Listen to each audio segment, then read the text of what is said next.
No two minds think alike. Thankfully, there's Grammarly.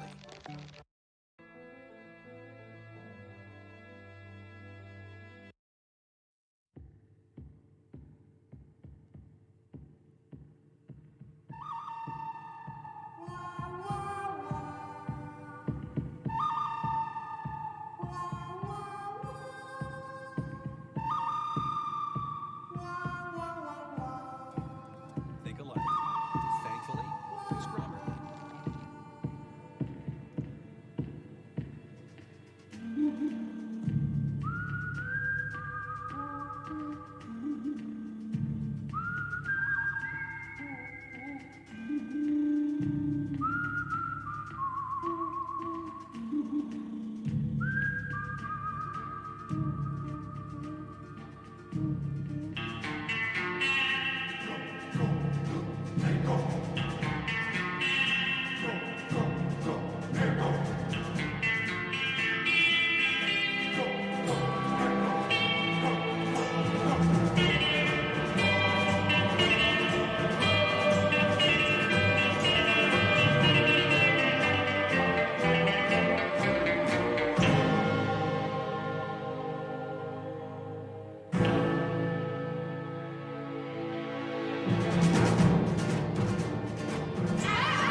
Good evening, good evening, good evening. This is Come Get This Work Mobcast, sponsored by and courtesy of CSH Sports. This is your man, Dennis Espinosa, your man because there aren't any boys around here. You notice I got two sets of glasses on. I think I'm going blind. El Coach will be joining us here shortly. Salute to you, JMJ2121 in the chat. And there's the illustrious Tay Brown. The incomparable Tay Brown. Tay, I haven't seen any of your latest videos of you hitting that bag there, getting a workout on Twitter. It's time to post up a new one of you taking it to that bag.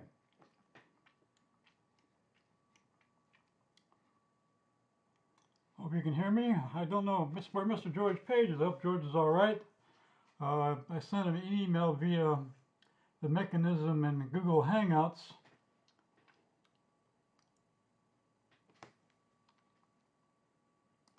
Okay, Coach. I'll do that right now. Let's get you on.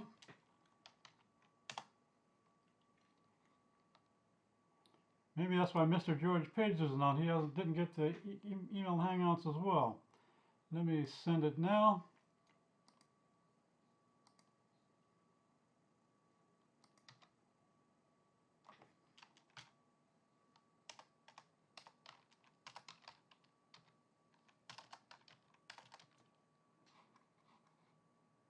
Give me a moment here, we'll get it together.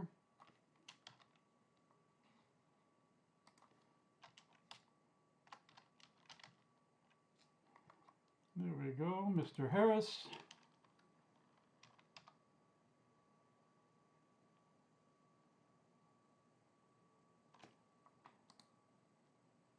I have Mr. Page in here, in case he didn't get it in email either. Don't know what's going on there.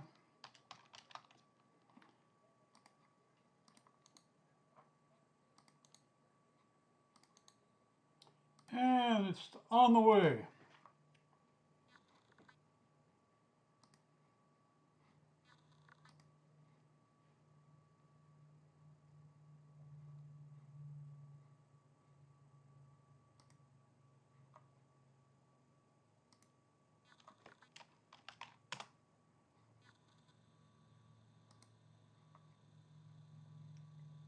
Let me bring up the view here. We got it going.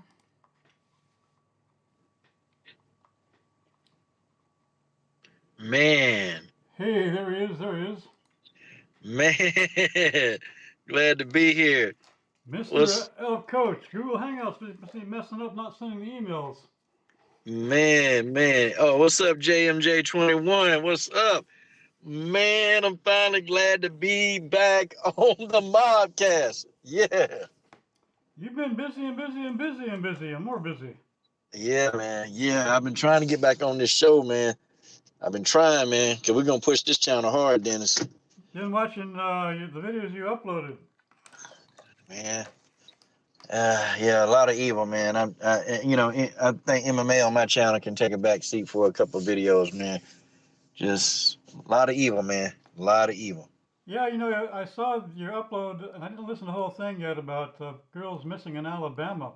There was the same problem with indigenous women disappearing from reservations, and it's a big Telling deal. you, man.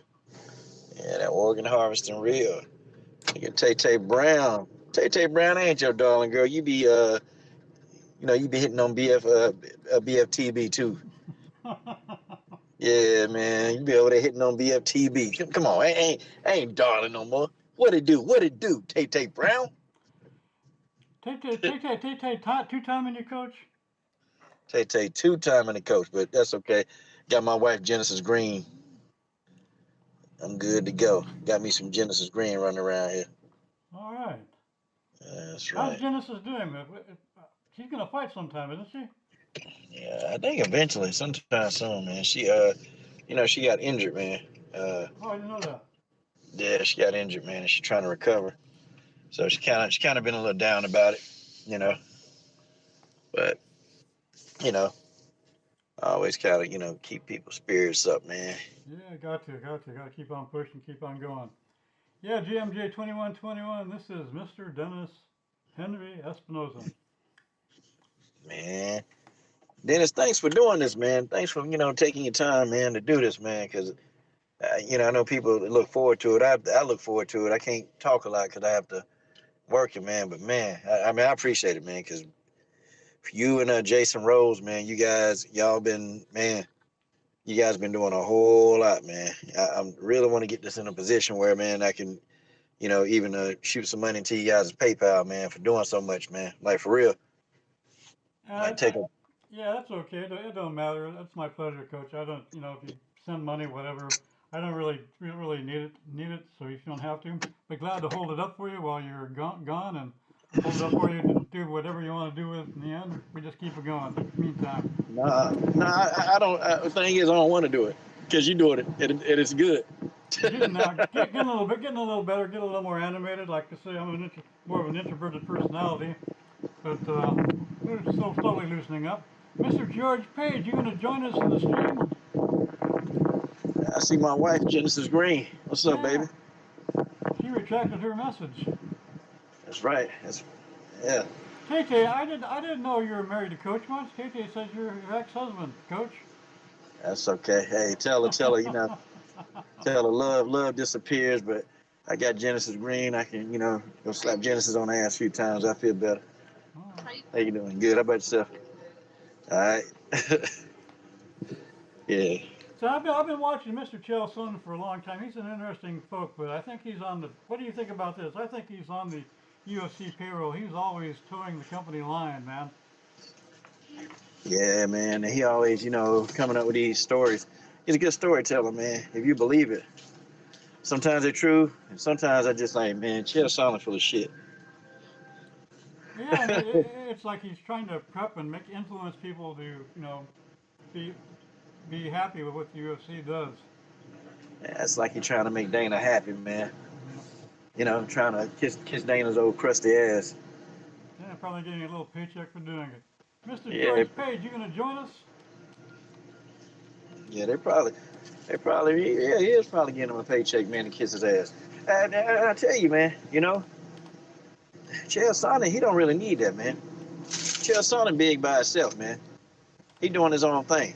Oh yeah, he's well known. He's well Chael known. Sonnen, Chael For Sonnen sure. gonna have a million. He's gonna have a million followers, man. Probably by the end of 2020, man. Easily, easily. Oh yeah, yeah, he's got a good thing going. He's set. And it's his own brand, man. You're not using nobody likeness. It's him. You know, All him. it's all him. And he's a good talker too. The American mobster, American gangster or something. I think he called American. himself. Chael ain't no gangster. Chael will go to the hood, man, get robbed. Rob Chael whole ass. George Page says Chael is a fool. He's interesting. He's entertaining at times. Very, very, very. And he when he predict fights, man. Nah, his fight prediction is not good, but he still draw you in because he tell you a story of why he do it. Yeah, yeah. But entertaining doesn't have to be accurate or even likable. It's just entertaining, I guess. Yes, sir. So talking about the fights, you want to get a breakdown of Caitlin Chikugian and Jennifer Maia? Okay. I'm glad you said something. Yeah. Look here, man. Caitlin Chikugian. She on my shit list right now. She is. First, she ducking phase. Now, let's do a history check with Caitlin Chikugian. So first, okay, Valentina said, "Hey, Caitlin, I want to fight you for the belt. I mean, I'm the champion, so let's fight." Caitlin was like, "Nope, nope, yeah, gotta get married, can't fight." Okay. Valentina was like, "Okay, hey, Caitlin, another opportunity to fight me again. Okay, let's fight." Caitlin was like, "Nope, nope, gotta go on a family vacation." So Valentina beats up on Liz Carmouche. Caitlin Chikugian starts to dance, trying to mock Valentina. Okay, so it's like, okay, wait a minute. You gonna wait till you have a fight assigned, right? You're gonna wait till you got another fight. She fighting Jennifer Maia. So she called out Valentina when she fighting Jennifer Maia. And we know you didn't want no smoke with Valentina. She turned the fight down 4 times, okay? Mm-hmm. How the hell she gonna explain this? Look, man, Caitlin Chikugian, I used to be, I used to hype her up. Me, I don't do that no more, man.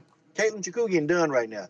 Until Caitlin Chikugian, step up and act like she, got some ovaries, then guess what? Okay, I'm gonna be on her neck every chance I get.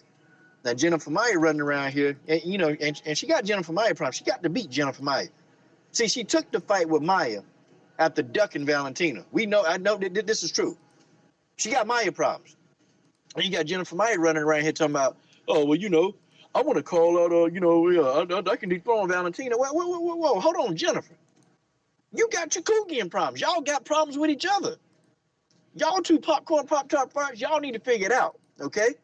Because either one of them, whoever win that fight, they fool for Valentina. They fool.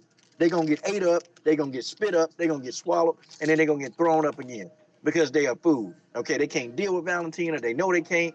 I like both of them, but at least I like Jennifer Maia more because Jennifer Maia not afraid of the fade. Okay, she ain't afraid of that fade. Jennifer Maia won't work. So I got to roll with Jennifer Maia, and I can't roll with Caitlin Chikugian in this fight. That's just how it is. So you're not rolling, but how do you think? What would your prognosis be on how they should approach a fight? Chikugian is obviously longer. You think she's going to try to keep it at a distance, and Maia's going to try to clinch and take her to the ground, or you do a lot of clinch, dirty boxing work? Caitlin Chikugian more technical, but she's slow. Okay, Mm-hmm. all Jennifer Maia got to do get past her reach, get in on the inside, elbow the hell out of her. Okay, that's what need to happen. Jennifer Maya can beat Chikugian. Okay, she can make easy work out of Caitlin Chikugian. Uh, if she stand at a range, it's not gonna work, man. Chikugian, man, her kicks, body kicks, all that stuff is pretty decent. Chikugian got some hands. You know, she's more accurate and more technical, but she's slow. And see, Jennifer Maya can close that distance because she does have the speed advantage over Caitlin Chikugian. Caitlin Chikugian, you know, to be honest, her ground game is pretty decent. Okay, and so is Maya. I think Caitlin Chikugian has a very, very underrated ground game, and I think Maya needs to keep the fight in the clinch and keep it standing. Because if she tries to get this fight to the ground, I think Chikugian with those long limbs, you can easily see a submission, man. You can easily see a submission happening, and that's just how it is, But if Caitlin loses fight, y'all know I'm making videos. I'm gonna be making videos every chance I get. I'm gonna be making videos, and I'm gonna say, Caitlin, see, this is what you get for ducking Valentina. Now you duck Valentina, now you got your ass whooped, okay? Now you got your ass whooped. Now you got your ass whooped by Jennifer Maya. How you gonna explain this? See, them videos coming. Oh, them videos are coming, hot and heavy. Yeah, it'll be an interesting fight. Fighters with long limbs that are flexible, can do pretty good submissions if they have the talent or technique from the ground. Uh, Katagian is pretty thin. I think like you were saying, Maya gets in tight, gets in tight, and keeps control, and puts her center of gravity and her weight on Katagian. She'd be able to hold it down regardless of what Katagian does. It's an interesting thing. Shorter fighters having to get on the inside of taller fighters. That's a art in itself. And I believe you have to be explosive. You have to be explosive. You have to wait for the longer person to overextend and then explode. So it's not an easy task. So, hey, there's a man, Stamina MC, calling us from the UK. Oh man. Brother Stamina. Brother man Stamina. Man, I need to bow down, man. God dog. I can't believe this, man. It's Stamina MC, y'all. Damn. He's doing the Benny Hill salute. Man, I've been waiting to get on stream with this guy. How's it doing, Stamina? Hey, man. The fairest man in sports. You guys talking, I'll get Mr. George Page on the stream while you're talking, man. God dog, George Page. George Page is going to be coming along here. Give him some time. Okay. Stamina MC, man. George is like the resident guy here, like he's always here. Bless him. The BMF championship coming up, Stamina. George Page is like the co-host. Yeah, definitely. The BMF title, man. Come on, man. Oh, man. Who you got? I think it's more interesting for like fight kind of storylines, etc. if Masvidal wins, because of how much his star has begun to shine within the last 12 months. So it's just like, where is this guy ceiling? How high can he go? Like, both Nate and Jorge have been fan favorites in their own way, but people have always just spoken more well of Nate somehow for whatever he's done or not done in the UFC, whereas Jorge's only recently started to kind of like warm to people in their estimation sort of thing. So I think for him to win this sets up a lot of interesting questions about what's next. If Nate wins this one, then I feel like the only thing that people are going to be talking about is the trilogy fight with Conor, which I don't give a single fuck about. So yeah, I'm just more interested in what could happen if Jorge were to win. I kind of warm to Jorge's personality a little bit more myself. That's got nothing to do with the fight style or whatever. But yeah, I'd like Jorge to win. I don't actually will him to win. I won't prefer it if he does. I just think it'd be cool.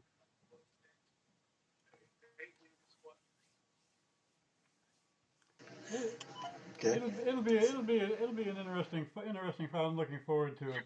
I lean with Nate Diaz. What's interesting is his brother might be cornering finally. The UFC might let him in the building to corner. So Nick might be there too. So that'll be fun. There's Mr. George Page. Good George evening. Sage Page. Happy Halloween.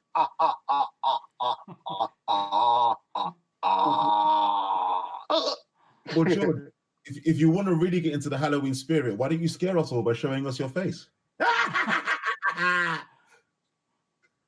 Oh, I never heard Stamina say stuff like that before. You and George You are see hard that son. stamina? George has a good sense of humor. I can do that. It's fine. Hi, George. Yeah, Tate, I'm with you. I'm pulling for Nate. I like Masvidal. Masvidal looks a lot better with long hair. I seen him in all his old fights with short hair. He looked like a goofball, but that long hair helps. So how do you think that fight goes, Stanley? Okay, Coach. How do you think that fight goes? What's their strengths and weaknesses? You know? Man, I think Nate Diaz is he's a more technical striker, boxer. Jorge Masvidal is more athletic and much more explosive. Very explosive. Um, it's gonna be a good fight, and I don't think Jorge Masvidal gonna run, and Nate Diaz with a knee. So I think if he tried that against Nate, man, he's gonna get caught. But I think Nate's gonna be ready for that just in case, I think Nate Diaz is better on the ground. I don't know, man. See, Jorge Masvidal, he can fight, he can stand, but I don't know. His ground game to me, I'm not really impressed with his ground game. I'm more impressed with Nate Diaz's jiu-jitsu than I am Jorge Masvidal's wrestling. Yeah. So I mean, I don't know. See, this is one of these fights, man. It's really hard to pick a winner.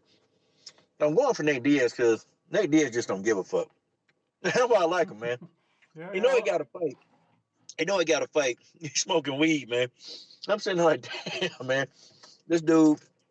And y'all see how he held court about, when they said he got popped, and he said, man, he ain't gonna fight until they apologize and all this other stuff. Nate Diaz wasn't worried, man. He said, I ain't fighting for these motherfuckers, Yeah. Yeah, Nate doesn't have to kiss anybody's butt. No, Nate don't give two F's, man. That's why I like him, man. And they apologize to him too. I mean, when have you heard the UFC apologize to anybody? Yeah, he got ahead of the curve and just took control of the whole situation. He wasn't gonna let anybody jerk him around or take control of the narrative at all. He said, "This is what it is, and this is the way it is, and that's it." Yeah, man, that's weed Go trying ahead to and get. decide what you want to do. Yeah, man, they're trying to mess up his weed money, man. See, I thought he got popped because of weed. See, I didn't think it was any kind of PED. I thought it was weed because, the guy's always smoking weed, man. So, I mean, it's a wonder why he ain't got popped sooner. Yeah. Oh, well, he did get popped for weed. Well, weed was out for a while, for a bit. This tainted supplement thing. USADA is going to have to get their act together to try to figure out. And maybe what they should do, and I thought about this a long time ago, is pre-approve some supplements, so they can say, okay, these are supplements we've tested, and they don't have any residual steroids or anything along the lines that people use for steroids or to mask steroids. Let's go ahead, and this is our list. I think that would be a good idea. That might save them some confusion, some problems later on down the line, because people are going to take supplements, they're going to be tainted, and they're going to be popped, and then it didn't give them any benefit fighting or anything, but they'll still be popped, and it'll cause confusion and mess. And I'm glad this one was straightened out, and it was only straightened out because of the way Nate handled it. PK Boxing is in the building, people. Salute to PK Boxing. Kind of like the whole Romero situation where he was taking supplements and he got popped, and then they had a lawsuit. We don't know if they're going to get anything out of that. Like Coach said at one point, that they can just claim bankruptcy and don't give them nothing. Yeah, I think that's what happened. They are doing bankruptcy and getting away from paying much, if anything. Yeah, that's right. I tell you what, man, I'm starting to agree with Nate Diaz, man, that, you know what, I don't even get all up in arms too much more when people get popped, man. I mean, I call it out, but I'm not surprised anymore, man, because it's like, I think they all use them, man. I just think everybody's just good at covering it up. And, that's the thing, they hadn't got caught yet. That's what I think. But, I guess as fans, we're getting the fights we want to see, man. We're getting the fights, that we want to see. We're getting some good fights. This UFC 244 is going to be good, man. It's going to be real good. But I'm going to expect Jorge Masvidal to come in aggressive because, Nate is a slow starter. He's very slow. And it actually does take him a while to get going. And see, I don't know if that's going to be a smart strategy or tactic against Jorge Masvidal. I think Nate going to have to come in ready, man, ready to bang. Um, don't try to pick him off and do all this. I mean, he's going to have to go at Jorge Masvidal because Masvidal is going to come right at him. He's going to come right at him. Soon as that bell ring, he's right there in his face. So I mean, and that's that style they use at ATT. That's the style. Like they jump on you early and they jump on you often. So Yeah, they'll have to use gonna be a footwork. good fight. Yeah, if Masvidal comes two-stepping in, it'll have to use the length and footwork just to keep him at bay. If you have a good solid jab, and one thing about Nate is he knows how to throw a punch. His punches don't look fast, but he doesn't telegraph them.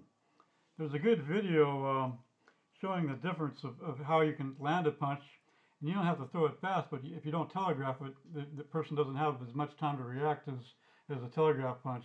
Cyborg telegraphs her punch a lot because people pull that back to that shoulder a little bit before they throw, and that gives them away.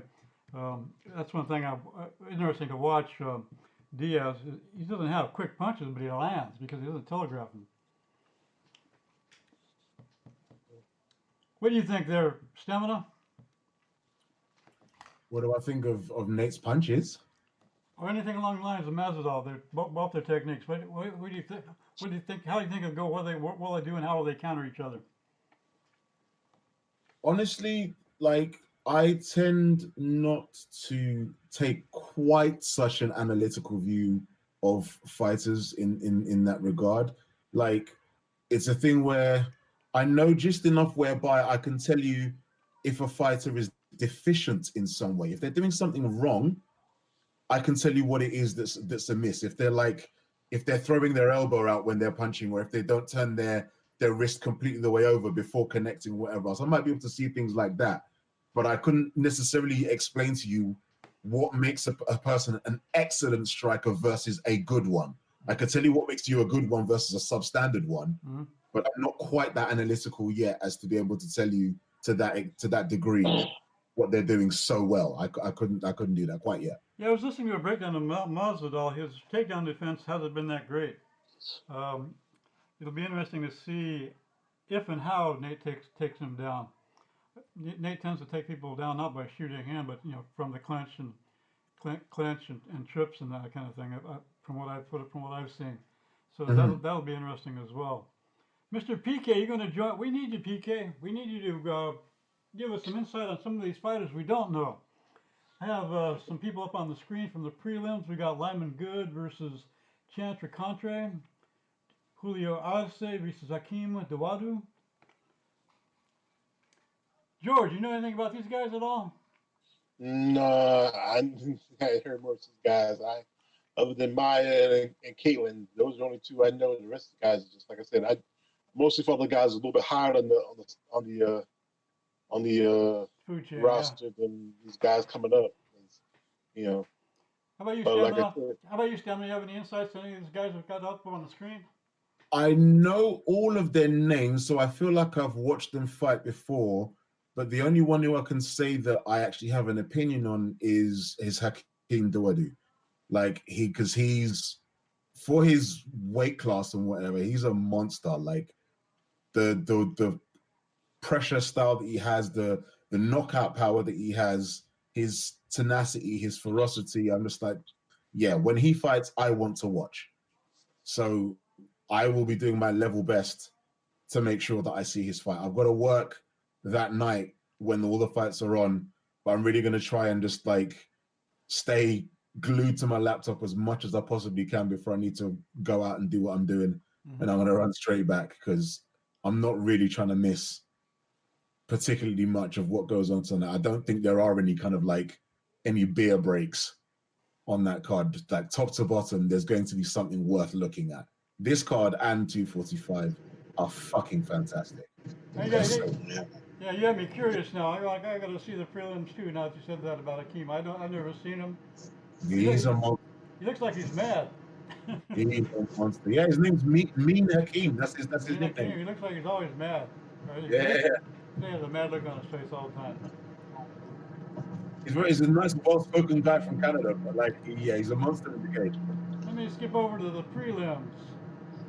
Andre Arlovski, man, retire, I'm dude. gonna tell y'all. Oh my God. Go ahead, coach. I'm gonna tell y'all though, man. I'm gonna tell y'all.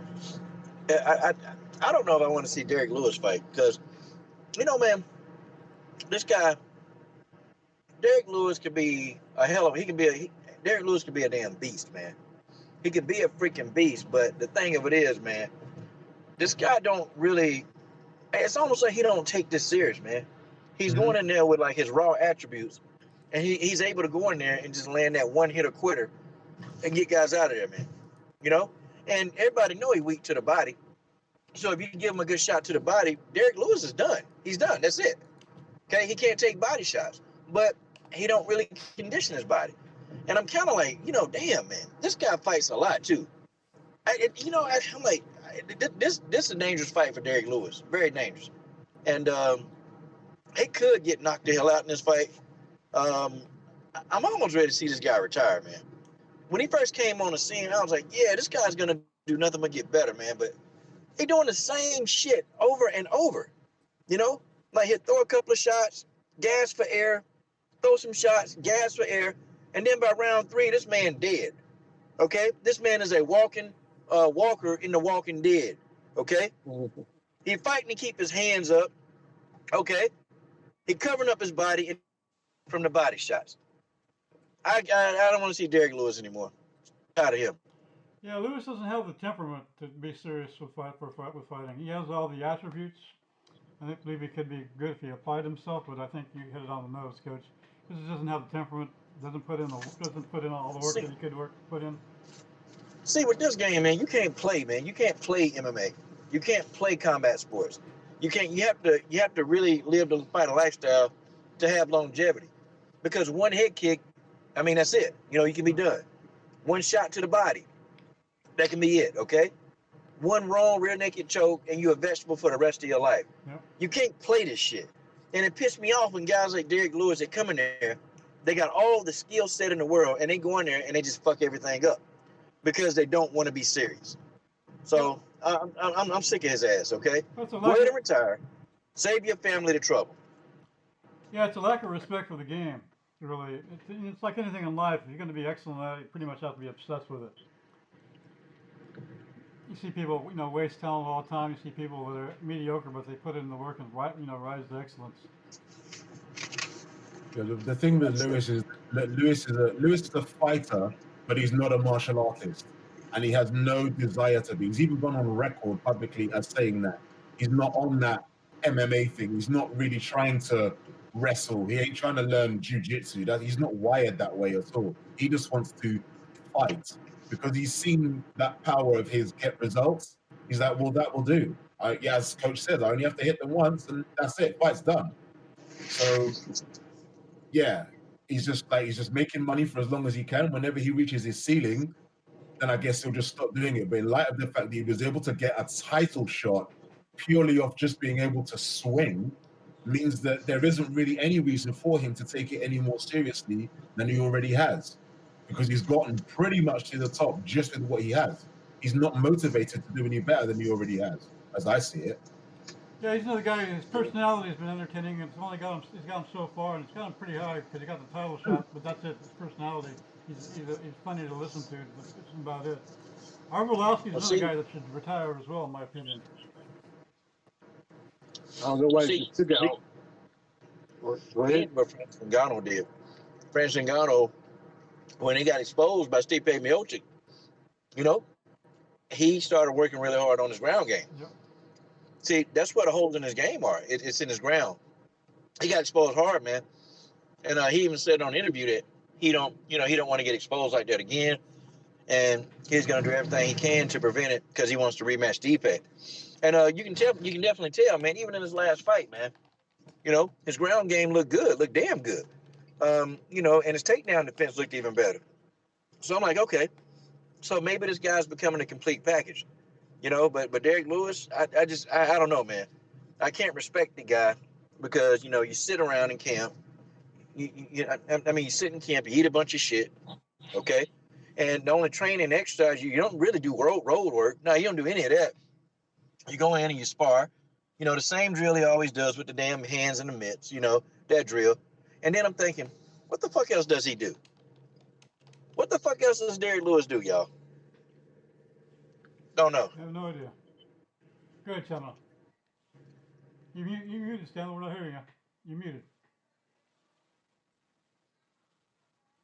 Yeah, you say that, but did you see any of the media day stuff that went on earlier today, Coach?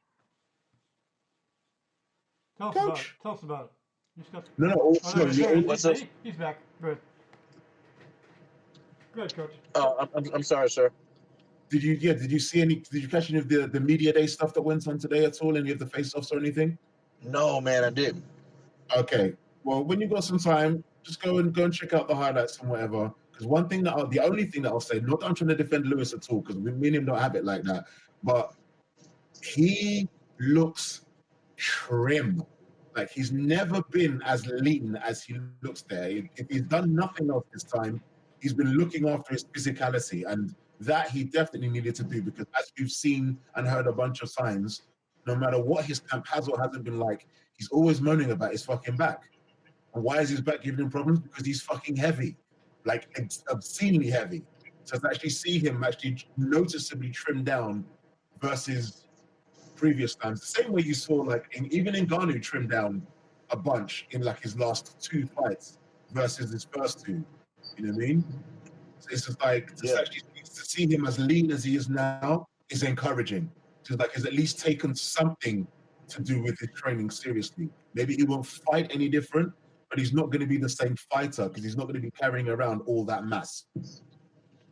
Okay, well, damn, I'll retract every damn thing I said after I see it. No, don't. Just appreciate the difference and let's see how much difference it makes. He's definitely changed something. Whether he's changed enough remains to be seen. Yeah, if you went through the effort of losing weight, maybe that'll reflect and he's taking it more seriously. I guess exactly. We'll see. Mr. George, you have anything to throw in? Well, like I said, Mr. Black Beast got his act together. Work on his overall. He has striking power. He can hit hard. I remember when he knocked out Travis Brown and what is that Russian dude. He was taking a whooping, but then he came back and just knocked him out. But if he can really work on his total IQ in the octagon, he could be a real threat in the future. Yeah, if you take it serious, you could for sure. Like he has the physical attributes. I'm surprised he didn't really take the title shot more serious, because he really didn't seem to be very prepared for that at all. That was just like too easy. That was Stan was laughing. It was just too easy for DC. There was no competition at all. Really don't know too much about the other guys. I think I've seen Brad Tavares, and I've seen Edmund too, but not very much. Don't know much about those guys. Maybe PK, if he's still there in the chat, if he wants to throw some comments there. PK was saying earlier, let me scroll back here, that Arce and Dawoodu is a great striking matchup. Kickboxer versus boxer. That'll be interesting. Kickboxing, you have 2 more tools. You got those feet, so could be a disadvantage for the boxer depending on how well he can use his feet. The other guy can use his feet. One I'm looking forward to is Corey Anderson and Johnny Walker. I'm interested to see Johnny Walker. He's pretty entertaining. He's athletic. He's fast. He does a lot of fancy stuff, but once you get to a certain level, that fancy stuff doesn't cut it. The people that have good technique, that are talented, experience, will bust some of that fancy stuff up pretty quick. How do you got this fight going, Stamina? It's an absolute coin toss to me, because it's, to me, just for how massively opposing their styles are, it's just going to be a thing of who can get their game off first. In open space, it's Walker's fight. Yep. As soon as Anderson can get hands on him, I feel like it's Anderson's fight. However much Walker is capable of, I don't contemplate a universe in which Walker is superior and has answers for everything that Anderson has for him. I just don't see that. I can't comprehend or conceive of that. So as long as Anderson is in space, he's in danger. As long as it's in close range, Walker's in trouble. Let's see. Yeah, it's a big fight for Johnny because he has a title aspirations. Real big fight. He loses this fight, he's going to be going back a couple of steps. No doubt. Although it's interesting to read on Twitter earlier how Walker was saying during media day today that he actually went out to Russia to actually work with wrestlers specifically for this camp.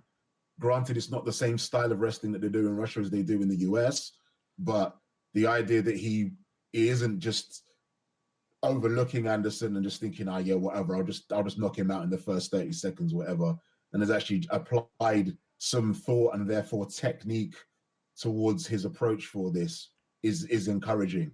Yeah, he's zany, yeah, he's wacky, yeah, he does goofy shit, but that's good that he's doing stuff like that. I like that. Oh, it's entertaining and definitely gets some followers. As long as he can put substance underneath all the flashy stuff, then he'll go a long ways. Anderson's no slouch, so it's going to be a big test for Johnny. And Slavic wrestling may be different than American, but Khabib. Have we ever seen Khabib take on a really good wrestler? American-style wrestler? Not that I know of. Hasn't really fought many. Not really. Yeah, that'd be an interesting matchup. I think I'll go with the Slavic technique above the American technique in MMA, though. That's just a bias with no logical foundation. It's yours to keep, bruv. No apologies, no regrets. Go over to the main card. Kevin Lee, is he going to take this fight serious? It doesn't matter. It won't help. Won't help. You think he loses to Gregor, huh? Oh, fuck yeah. Of course he will. He will, and he's going to run Firas Zahabi and GSP's name through the mud because that's who he's been with. He's been doing the TriStar thing this time around, but it's not going to be enough. Yeah, Kevin Lee doesn't get a win. He's going to be set back a ways too. He's banging trouble.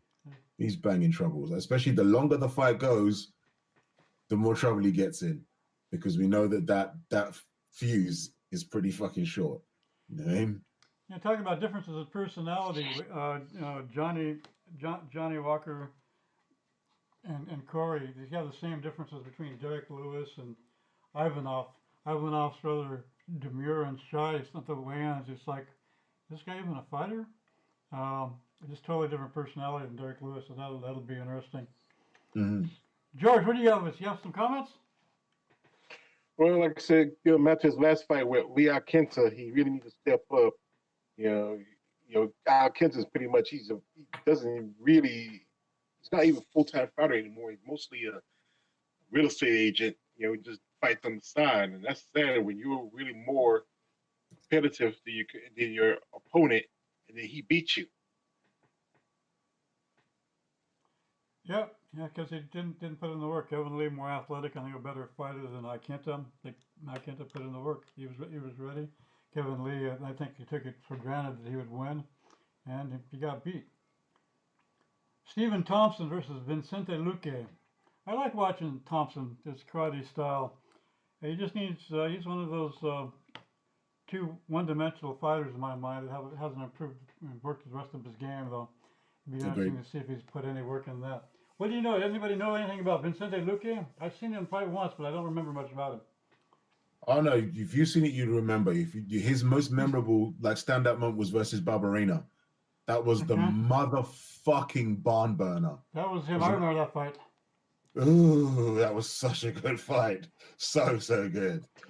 But obviously, you can't take anything from that forward versus Stephen Thompson because Thompson's a completely different animal. Yeah. But by Christ, that was a good fight. Barberena took a lot of punishment, if I remember. Oh, yes, he did. Yes, he did.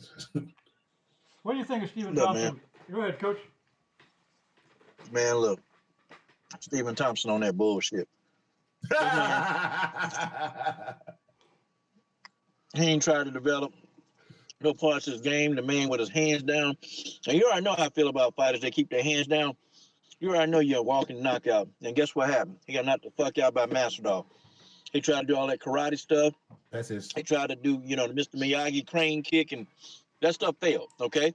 He's getting his ass whooped now. Stephen Thompson has been exposed, and I told everybody about this guy. I said, listen, Get this guy to the ground. You bum rush this guy. Stephen Thompson can do nothing, okay? He got the same game plan to try to kick your head off. Well, people own it at now, Stephen Thompson. Hey, why don't you keep your hands up, Stephen Thompson? Hey, this is MMA, okay? It's not a karate tournament. Keep your damn hands up. And all he do is he bounce back and forth, man. Bounce back and forth, smiling and smiling.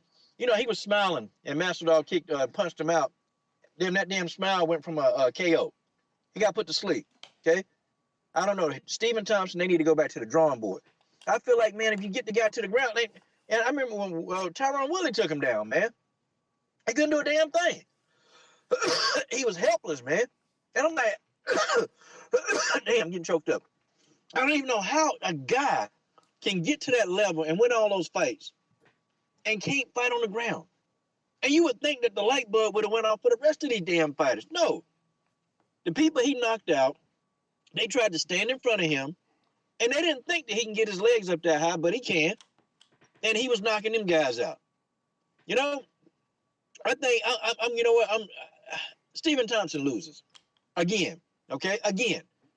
But don't go to decision with him, because guess what? You know, if you go to decision with this guy, you know, he'll probably get a decision on you, so don't go to decision with him. Don't do that, but I definitely got Vicente winning this damn fight. Stephen Thompson is a joke. Yeah, definitely too one-dimensional, and it's hard to say. I'm with you. I don't understand even why people get it to MMA without getting themselves well-rounded before they even start taking bigger fights. You have people joining the UFC, arguably the biggest promotion in the game. And you have people that are joining one-dimensional. That doesn't make any sense to me. Thompson, that karate style, just isn't going to hold up. And it's not going to hold up. People are going to be able to get inside. People have gotten inside on him. It just won't work. And if he doesn't have the length to throw those kicks, and he'll get caught medium range too. And I think that's what we saw with Masvidal. Kevin Gastelum, Darren Till. Hey, Stamina, I was seeing on Discord, people were thinking that Till's going to destroy Gastelum. Is that true?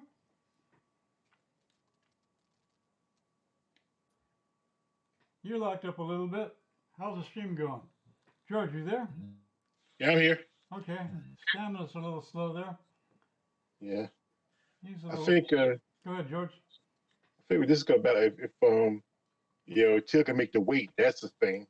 You know, he's just a bad. Like he's up there with you know, Romero and a couple of people, and especially Mackenzie Dern. Just people just seem like when it comes down to the last ounce, they just come up a little over.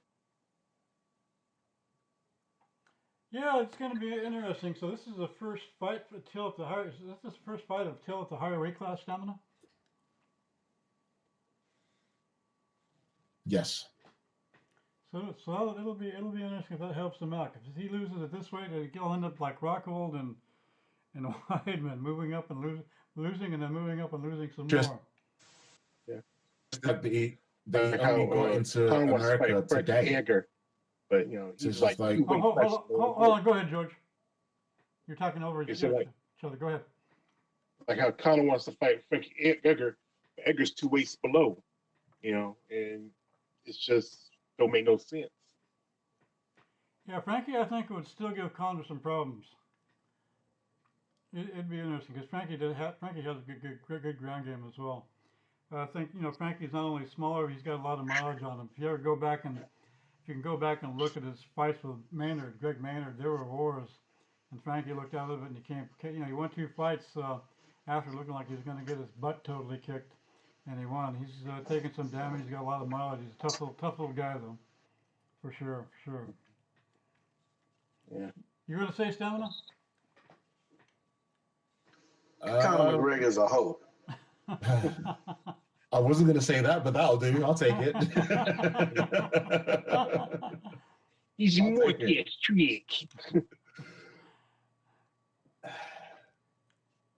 What do you say, Stamina?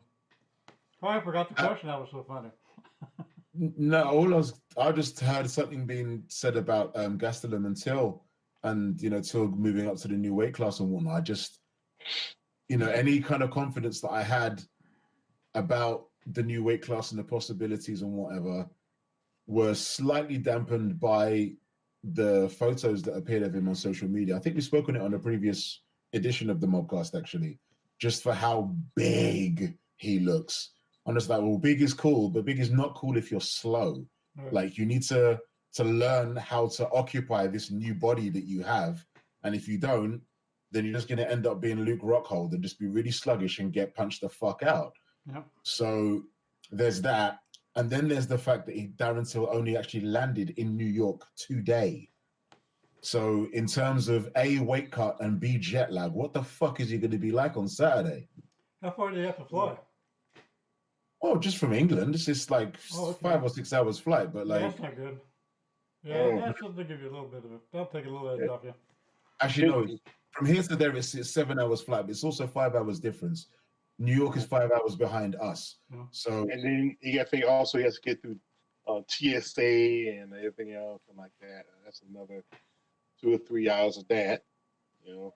Yeah, it's not the actual hours in terms of travel. It's more the fact that he just should have been there from like Monday or Tuesday, but he had visa issues, so he couldn't actually fly.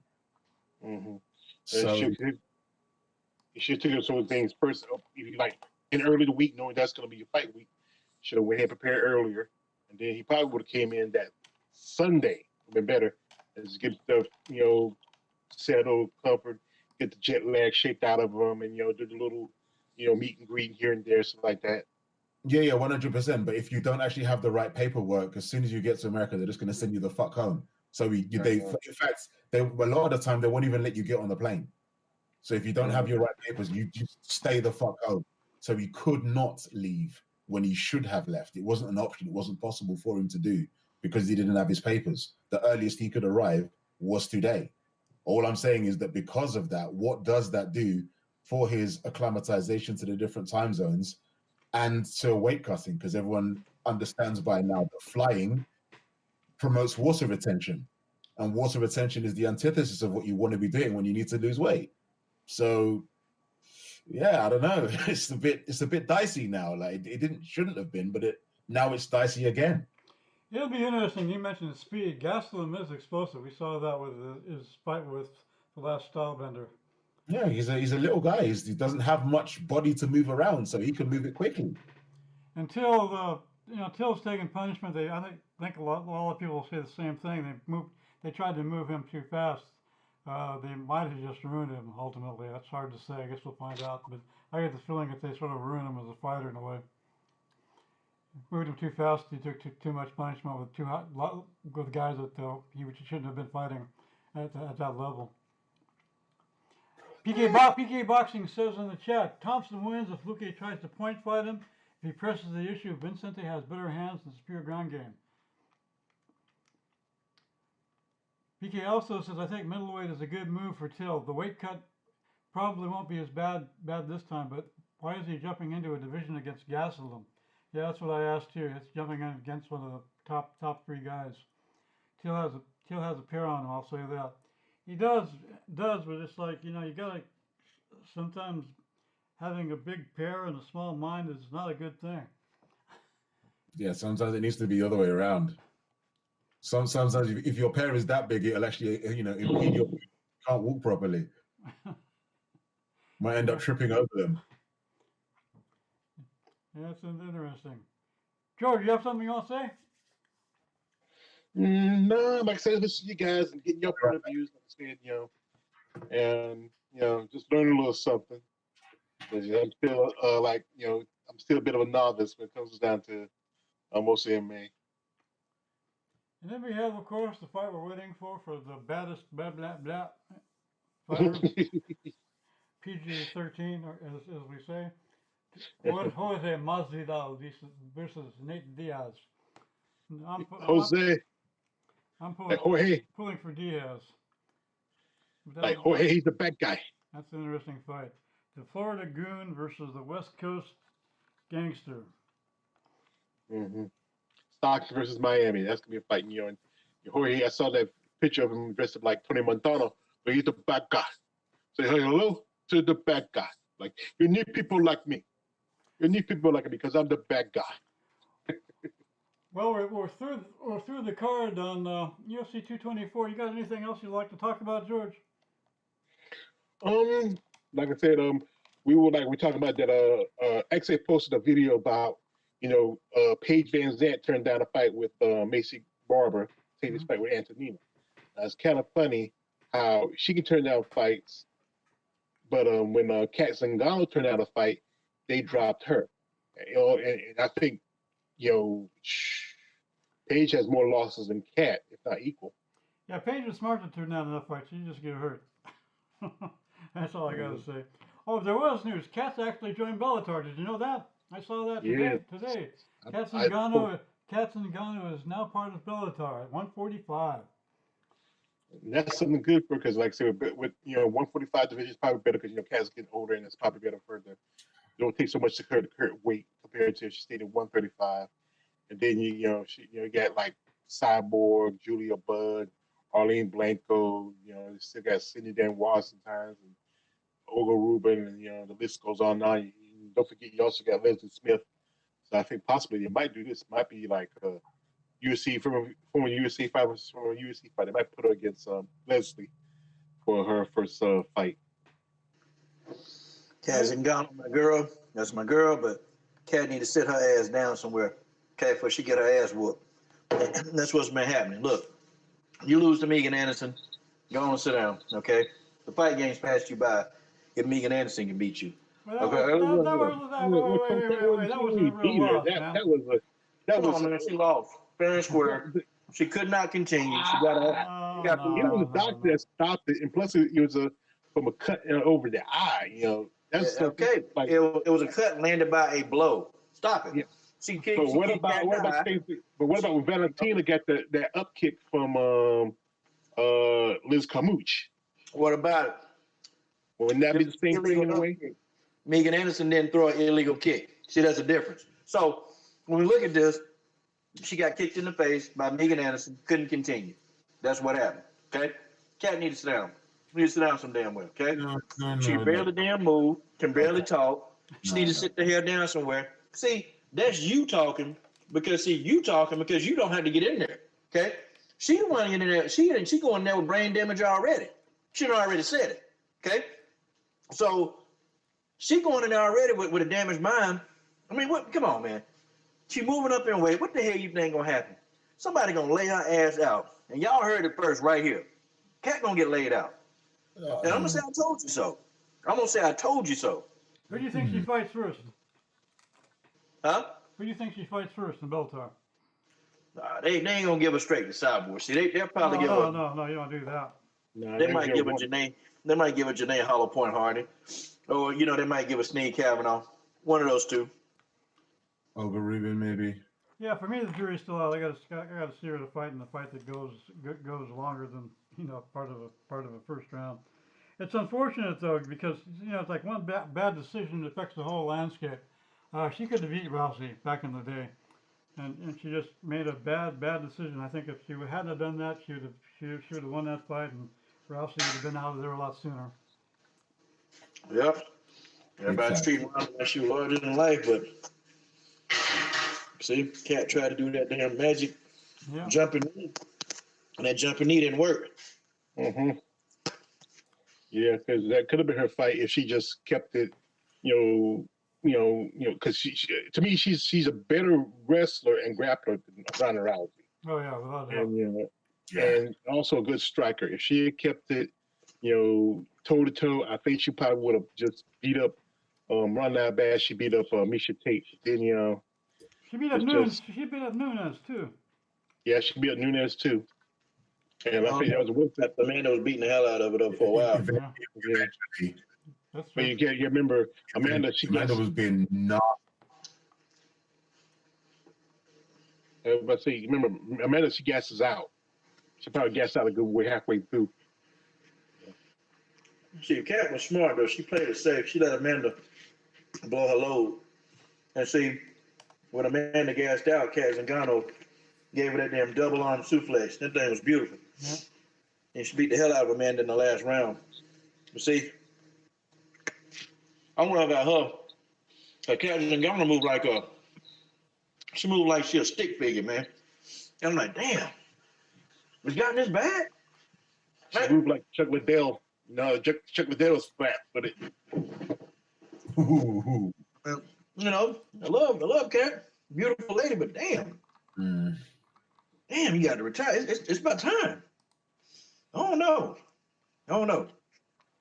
Well, like I said, she does a lot of training stuff. You know, like I said, I guess I saw some videos of her training. You know, she did a lot of stuff with Tiger Muay Thai and then some other stuff. And, you know, that'd be good for her. You know, open up, I think she should open up her own school and, like, you know, just exclusively, you know, just, you know, be a trainer. She'd be better than the accursed Winklejohn Jackson Wink garbage. You know, I think they're strong this year is Halloween. The curse is strongest time of day for them. So does Bellator do the testing that the UFC does? No, I don't think they got a contract with USADA. Mm-mm. So you think Bud is juiced? Julie Bud? I don't know. If she ever leaves Bellator and goes to UFC and they catch her, then you know, I don't know. Maybe she's just good genetics sometimes. It would be Yeah, somewhat. she's just skills. It would be somewhat hypocritical if she was, because she's even still made some recent comments with regard to Cyborg's past and her little dalliances with all of that. So for her to be on that now and to still be referencing Cyborg's 2012 or whenever the fuck it was, that would be massively ironic. So for her sake, let's hope not. Mm-hmm. Yeah, she looks pretty built to me. Can't be throwing rocks. You can't be throwing on rocks at glass houses, especially if you live in a glass house yourself. Yeah, people will do it though, for sure. That's one thing that is interesting. So coming up at the end of the month, I hope it gets tougher and tougher to lose that weight as you get older, and Cyborg is getting older. Hope she does it smart. Hope she's very healthy. Hope she have 100%. Hope she's at 100% of her game. She can't lose, basically. If she loses, it won't be a very good thing at all. Yeah, we still ain't getting a Nunez rematch, so it don't matter. Yeah, that's the big disappointment. I mean, that would probably been the real money fight to see. Yeah. I mean, just I'm just shaking my head at Evil Mr. Clean. I mean, you can keep fighters that are on like a losing streak, like Holly Holmes and Paige Van Zandt, but Cyborg takes her first loss in over 20 years, and then you want to drop her because you don't want to pay her. But if John Jones says, "Hey, Dana, I want this," or Conor McGregor says, "I want this," you're on the knees, ready to go. Yep. Yeah, it's frustrating. We've talked that topic, Mr. Dana 8-Ball White. So, and people want to tell me about Dana's business sense. Well, I don't think it was very good business to exchange Johnson for Askren. I think that totally backfired. Now Askren's talking about retiring. That is a mess. The guy's just a walking comatose victim. I mean, I seen the clips from his fight with Maya. I mean, he just put him to sleep. He's laying there. Yeah, what a great business move. I disagree. Go ahead. Give us your stance there, Tom Stano. I mean, this is pretty straightforward. It's just like we understand, because has been evidenced so many times, that the UFC is not a platform for the best fighters in the world to flourish. It's a platform for the most popular fighters in the world to flourish. Yep. So in terms of that which suits the company ethos, the way things are now is how they should be. For the kind of character that Askren is, for the kind of demographic that he appeals to, he should be in the UFC. Whether he's going to be a champion or not, whether he's actually any good or not, is by the by. But what he brings to the table belongs in the UFC. What Demetrius Johnson brings to the table belongs in one championship. They are where they should be. That trade. Yeah, I get. You froze up there. I get what you're talking about. The problem is that Askren's in the place he should be for 2 fights and probably gone. He's talking about quitting. And if he quits, that's 2 fights, so big deal. I know exactly what you're saying. If he had more fights to his contract and he won, was still going to be fighting, that makes sense. But as far as for now, he's just been a flash in the pan, and a losing flash in the pan. Sure, but what he's done since he's been there has generated more interest in just UFC related activities altogether. The BMF thing in itself, if Masvidal wasn't catapulted to stardom by that 5-second knockout, we wouldn't have 244's main event. It's as simple as that. We just wouldn't. You know what I mean? That Robbie Lawler thing, as contentious as it was, there was enough chatter around that. The media kind of scrum in the run-up to that was more for Askren than it was for anything else. UFC wants attention. They want clicks. They want numbers. They want metrics. Askren provides all that. Win, lose, or draw, because of the polarizing figure that he is, he generates interest. And he can do it actually without being controversial in a way that someone like Colby Covington is or whatever else. As long as people themselves are quote-unquote needle movers, that's all UFC ultimately want, which is why, as much as Corey Anderson has been doing good work in terms of results, fighting-wise, because he's not a needle mover, the UFC are reluctant to give him a title shot because no one's going to tune in to watch that. No one will care for that because the whole thing of a meritocracy and people getting what they deserve has actually been beaten out of the UFC viewership because people that deserve stuff don't get stuff. It's just people who are popular get stuff. Yeah, so it's back to the trailer park mentality of the middle of the bell curve. 100%. Mm-hmm. The low hanging fruit. That's all it's ever been, and it's not going to change anytime soon. Like the Conor McGregors, Ronda Rouseys, John Jones, the PVZ, the Holly Holmes, just the list goes on and on of people who just, wasn't not really much of anything, but just because, Dana likes them and, they just get a pass. Well, John Jones is a record holder. Yeah. Ronda Rousey was the first of her kind. Conor McGregor broke new ground. Holly Holm, not so much. Paige Van Zandt, not at all. So even in the way that they were treated and the way that they are perceived is still quite different. Those people are definitely favorites for differing reasons, but wildly differing reasons. They're not in the same bracket at all, apart from the fact that they've received preferential treatment at some point or other. Apart from that, the commonalities end there. Yeah, Holly's an interesting case. She's signed a contract with multiple fights. She's been losing. Who does she fight next, and where does she really go with all these fights on her contract? Well, probably they might give her that rematch with, Peg Leg Pennington, or maybe she might fight. She's supposed to have fought Caitlin Vieira, but more likely, Caitlin's getting she's getting a push to maybe a future title shot with Amanda. It's also you still got Juliana Pena, maybe a rematch with Marion Renault. So you got Sarah McMahon. You got whoever's left over. Is Sarah McMahon still in the company?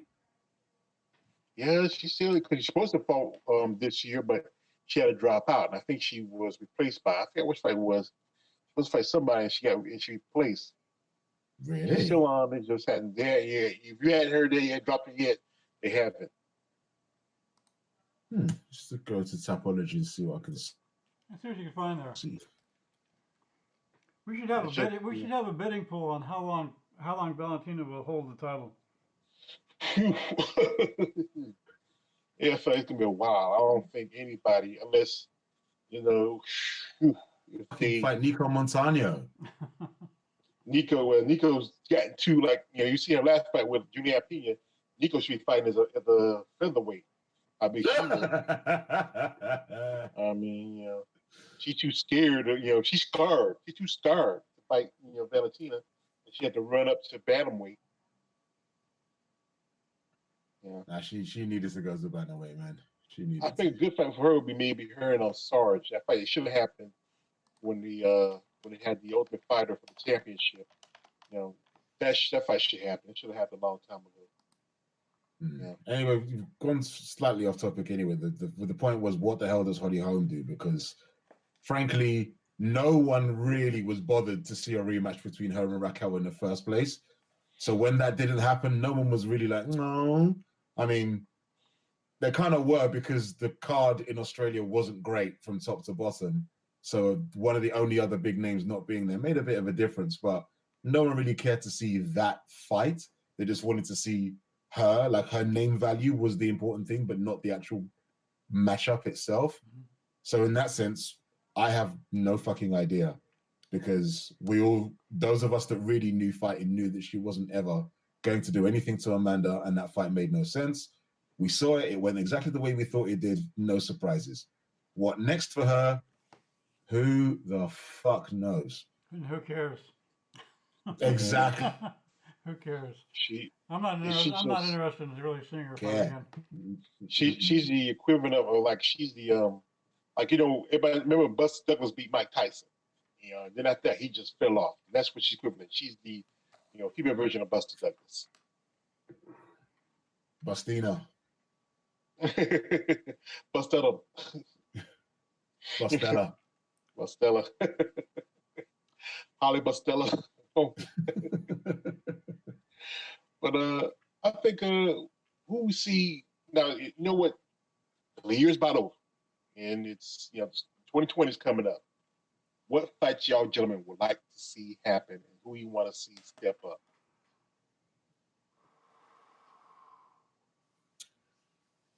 You know what? Let's get from the as much as in terms of actual like divisional progress and whatever else, it probably wouldn't happen just for not making a great deal of sense. But I would quite like to see someone like Macy Barber fight someone like Lucy Pudilova. That to me would be an absolute fucking barn burner. I just think that would be absolutely monstrous to watch. I mean, where Pudilova's lost so many fights, they'd never do it. She's lost, I think she's dropped 3 now. They'd never do it. But that would be really fucking cool. Because she's just such a heart fighter. She just goes for it, you know what I mean? It's just like, I just think that'd be sick. How far away do you think Barbara is for fighting for a title? I think she's got no less than 2. No less than 2? Because no less than 2, because you've what, 15 now. Like, yeah, come on. You have to have at least 2, at least. Because there are so many people that present her with challenges in very, very different ways. It's all very well to steamroller through fighters like Hannah Cyphers and JJ Aldrich and Jillian Robertson. Yeah, fine, okay. You can't do that to Alexis Davis. You can't do that to Liz Carmouche. You can't do that to Viviane Araújo. Yeah. You can't do that to Jessica I. No fucking way. You can't do that to Caitlin Chukagian. You can't even do that to Jennifer Maia. You can't. There are so many people that I'm just like, let's see then. What can you do against these guys? Even fucking Roxanne. Don't let Roxanne jiu-jitsu your blood clot. Like, what have you really? Like, let's see, man. There's some shit that we need to see. Don't just fling her straight up into the top 5. There's some shit she's unproven as far as I'm concerned. You got power. Who do you think should be your next step up the ladder? Probably might throw her. Don't throw her Rachel Archibald. It might throw.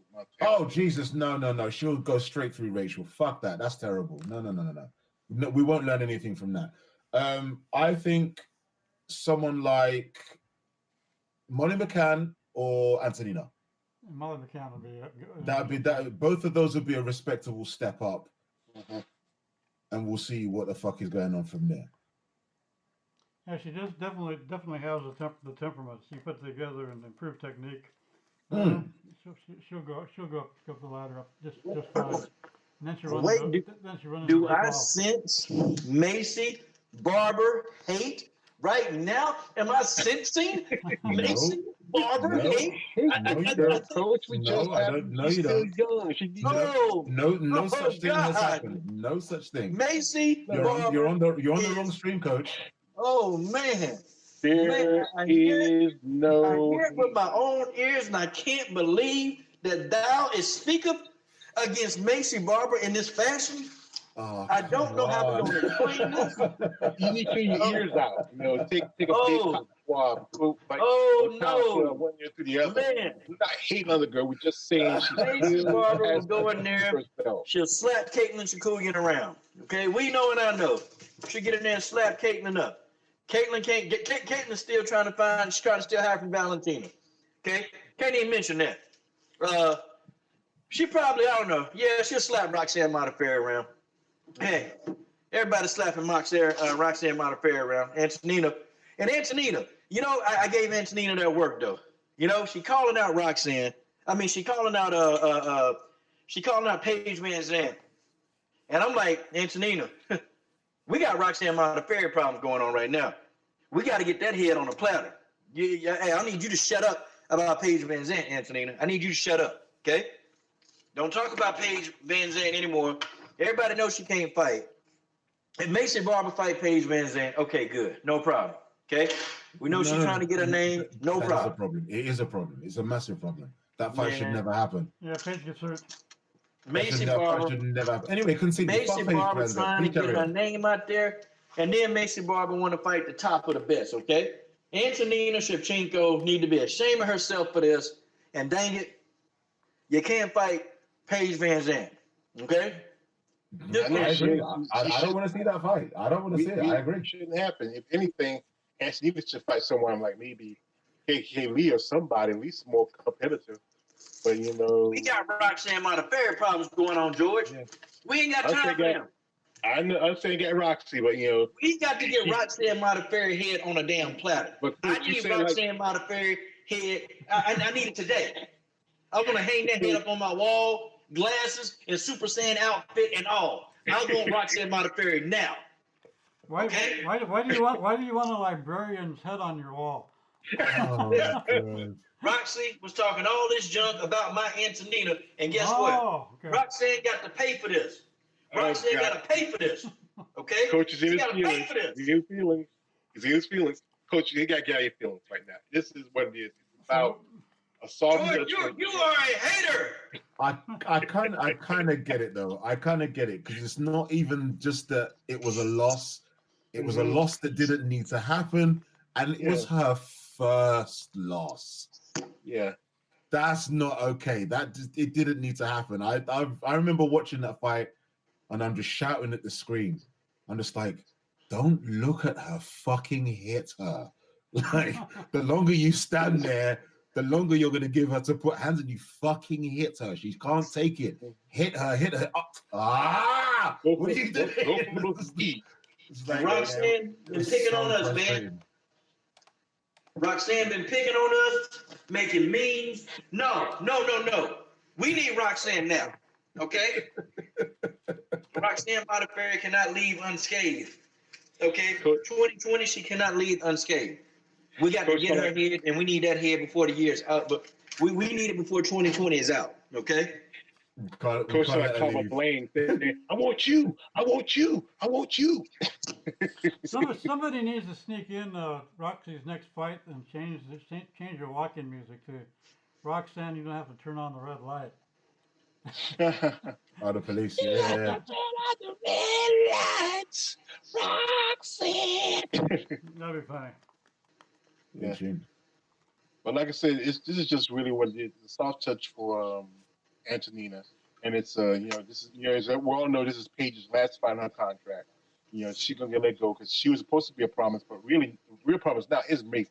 Macy is what David thought that Paige was supposed to be, but she's not. They were just really hyping off when she was out Dancing with the Stars. You know what? Who should be on Dancing with the Stars? Antonina. I watched videos she's dancing. She should be Dancing with the Stars. And she probably will win. Do better than Paige. Yeah, I don't watch Dancing with the Stars. So. Don't care one bit about that. Sorry, don't care. I've seen a little bit here and there, but I'm like, Of course you have, George. We trust and believe that you have. yeah. Marcus Bill saying blasphemy, blasphemy, trying to fight Page. Yeah, I don't think it's a good fight for Paige, and I'm not sure Paige should be fighting. She busted her hand, didn't she, her last fight? No, her elbow. And that was when she's like, her arm has been fucked up. She's got some like metal plates in there and shit. She was out for at least about a good few months, and then she had some other surgery too. So anyway, that Macy Barber fight should not happen. Like it's not even a compelling matchup. We know about Paige. She's just tough. She's durable. You know, you probably have to sub her to finish her. She hasn't really been like knocked out or whatever. She's just tough. And we'll just see her take 3 rounds of an absolute fucking hiding. It'll be like 3-10-8 rounds. Yeah. Unanimous decision. Big fucking deal. Who wants to see that shit? I don't want to see that. Time to run. Another fight that shouldn't happen is Overeem and Harris. Overeem needs to retire as well. There's another guy that needs to go. Overeem versus Walt Harris on UFC Fight Night coming up in December. Personally, I'm going through Cyborg withdrawals. I got to see Cyborg fight, but I got to wait till the beginning of the year. Nate. Actually, now you mentioned that, I don't even know, is Walt Harris even going to be able to fight? Because I'd be shocked if he go fight. He's got some shit on his mind right now, man. What's that on the wall? Yeah, he shouldn't fight, man. Because and even in this case, man, the police they look at the man of the household as a suspect, and I guarantee you they've already been questioning the hell out of him, man. It'll look funny, man. I wouldn't do it if I just lost my stepdaughter. I wouldn't fight. Oh, so that's what's happening. Yeah, he should just pull out, But you know how the UFC is, But he probably should be a little bit more, more just humane to this man, because this is a child he's raised and took care of him. It's not his blood, not his flesh, but that is his child in his mind, in his own way. And I think he should take the time. They could find somebody who they can find a job they can fight Overeem. I mean, somebody's not doing anything. He's just a few bucks in their pocket. I'm catching up on that information now, looking at it. Police evidence indicates foul play in the case of Walt Harris' missing stepdaughter. See, Jacare's on there too. Yeah, Jacare's on the screen. I like Jacare, but I think he's past his best years now. He still got some fights left in him, but he's past his best years, I believe. I think a lot of these guys they keep fighting because that's all most of them know. It's hard for them to do anything else. There's some guys who got smart and got into business or something like that, but then these other guys it's just like you look at Frank Mir and Roy Nelson. I mean, what's the point? Keep on going when you're just one head kick away from being a vegetable. And Jacare should have got, he was sort of ripped off. He should have got a title shot earlier in his career in the UFC, but they sort of screwed him over and put him off. That's the whole needle mover thing again.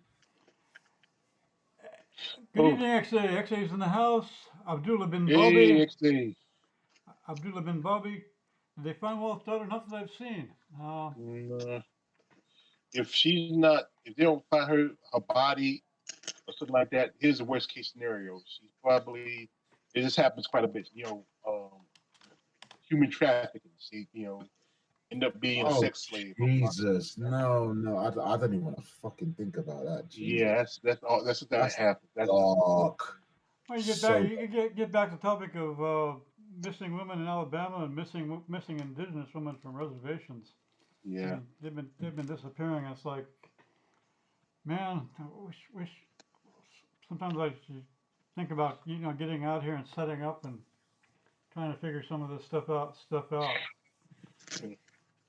This is my mindset. I don't understand why people do that. I mean, it's just like right here where we at, there was a couple of children that were like babies that were kidnapped and murdered, and just and also in my county there was a couple of supposedly serial killings. They find the girls in abandoned houses and stuff like that, and it's just wild.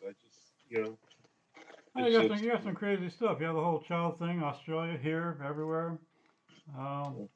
And basically it's a satanic. It's definitely a satanic thing.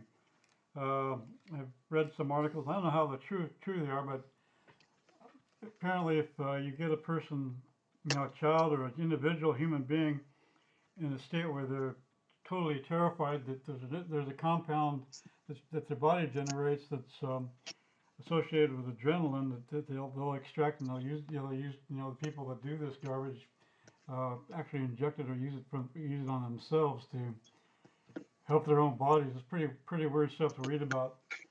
Probably not So, a great topic for here. I think so probably steer it back to the fights. yeah, I saw an episode of Doctor Who. I think that's an episode.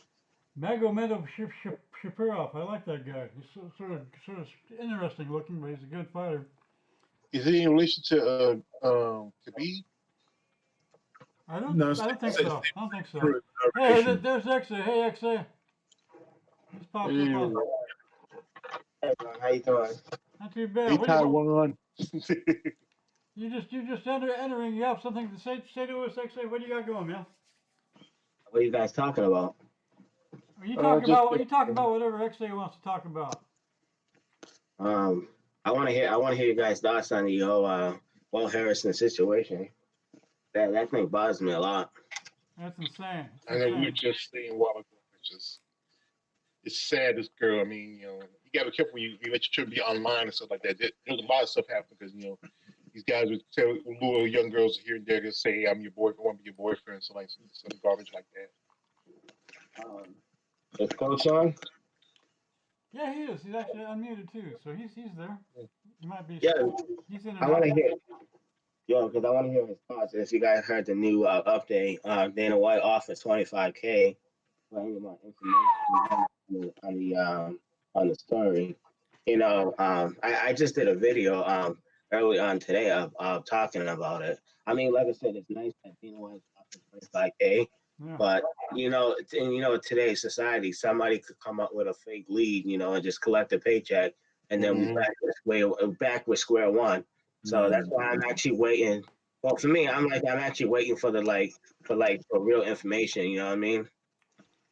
I know, Yeah, Coach. no one's going to pay 25 grand for information. They'll pay for information that leads to the exactly. Yeah, and in fact, the latest update is that Johnny Walker actually matched Dana's offer and put in 25G of his own money. So the reward is now 55 grand. Oh wow! Oh wow, that's nice. John Jones also pledged 25 grand.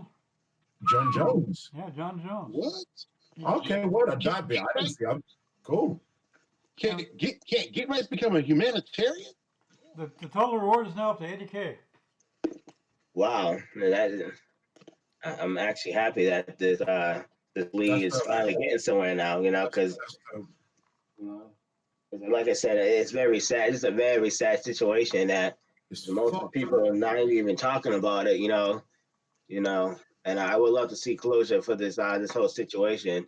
For this girl to come home, because just like I said, Walt Harrison has a fight in a month or so. So I know how that must be bothering him a lot. I mean, if he doesn't get closer, he might have to cancel the fight, because I know that shit's gonna bother him a lot as well.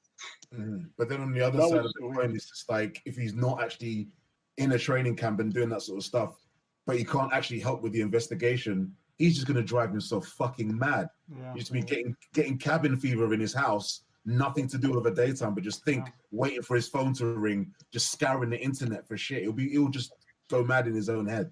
You might as well just go ahead and pull out and just sit it out, because there's no point. Because That might be worse. Focused on training. No matter how much you're not gonna be focused. You might as well just say, just tell them, say, hey, I can't do this. Go ahead and find somebody. They can find somebody that fights in a month. They can find somebody to jump in and just want to train and get off. 100%. But I guess that decision's either got to come from him or got to come from the company. Yeah. Anything else is kind of like removing him of his agency. We are talking about an adult male who knows himself and his own situation better than all of us. It's like, if he's not excusing himself, then we can't very well say, oh yeah, you should take him out. He knows very well he can excuse himself. If the boss of the company is actually offering to put a reward money, the boss knows what the deal is. If you don't want to fight, we get it. Sit out. But he himself has not said that yet. So Yeah, and I think it's obvious that even White's not so much of a scumbag as if he wanted not to fight. So you say, yeah, he'd be totally understandable. Yeah. 1,000% understandable. Yeah, Bloody I'm hell. reading here. It says apparently she disappeared at the 23rd at 11:30 p.m. near Auburn, Alabama. Police confirmed Blanchard spoke to a friend that night and visited a local convenience store, according to surveillance footage that was discovered after her disappearance. 2 days later, Auburn police recovered Blanchard's 217 Honda CRV after it was reported at an apartment complex in Montgomery, Alabama. The vehicle had extensive damage on the right side, which was not present the last time Blanchard was seen with the car. Yeah.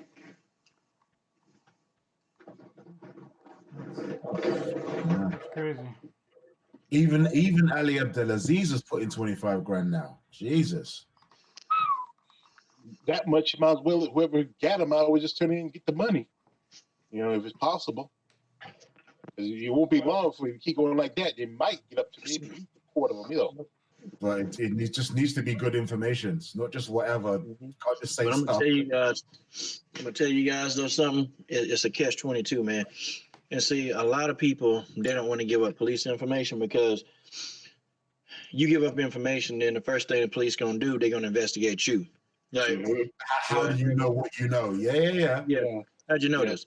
And how come you didn't come forward before? Yeah, 100%. Don't say anything. And that's got a lot of people. That's got a lot of people really reluctant.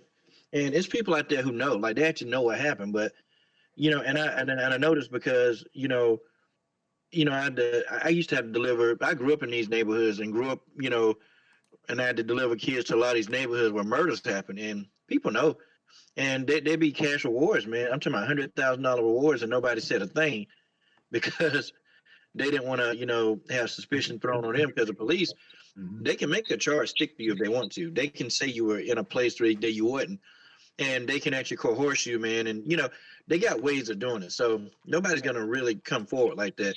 If they do it, it'll be totally anonymous where it can't be traced back to them. And then see with this whole thing, man, everything, and I tell you, man, I look at it from a lot of different ways. Number one, when I did my research and I was looking at their social media, this is not the first time that this girl has went out, late. It's not the first time. Her mom, she was saying, trying to talk my girl into not going out tonight, and she knew how dangerous it is in Alabama. It's dangerous there.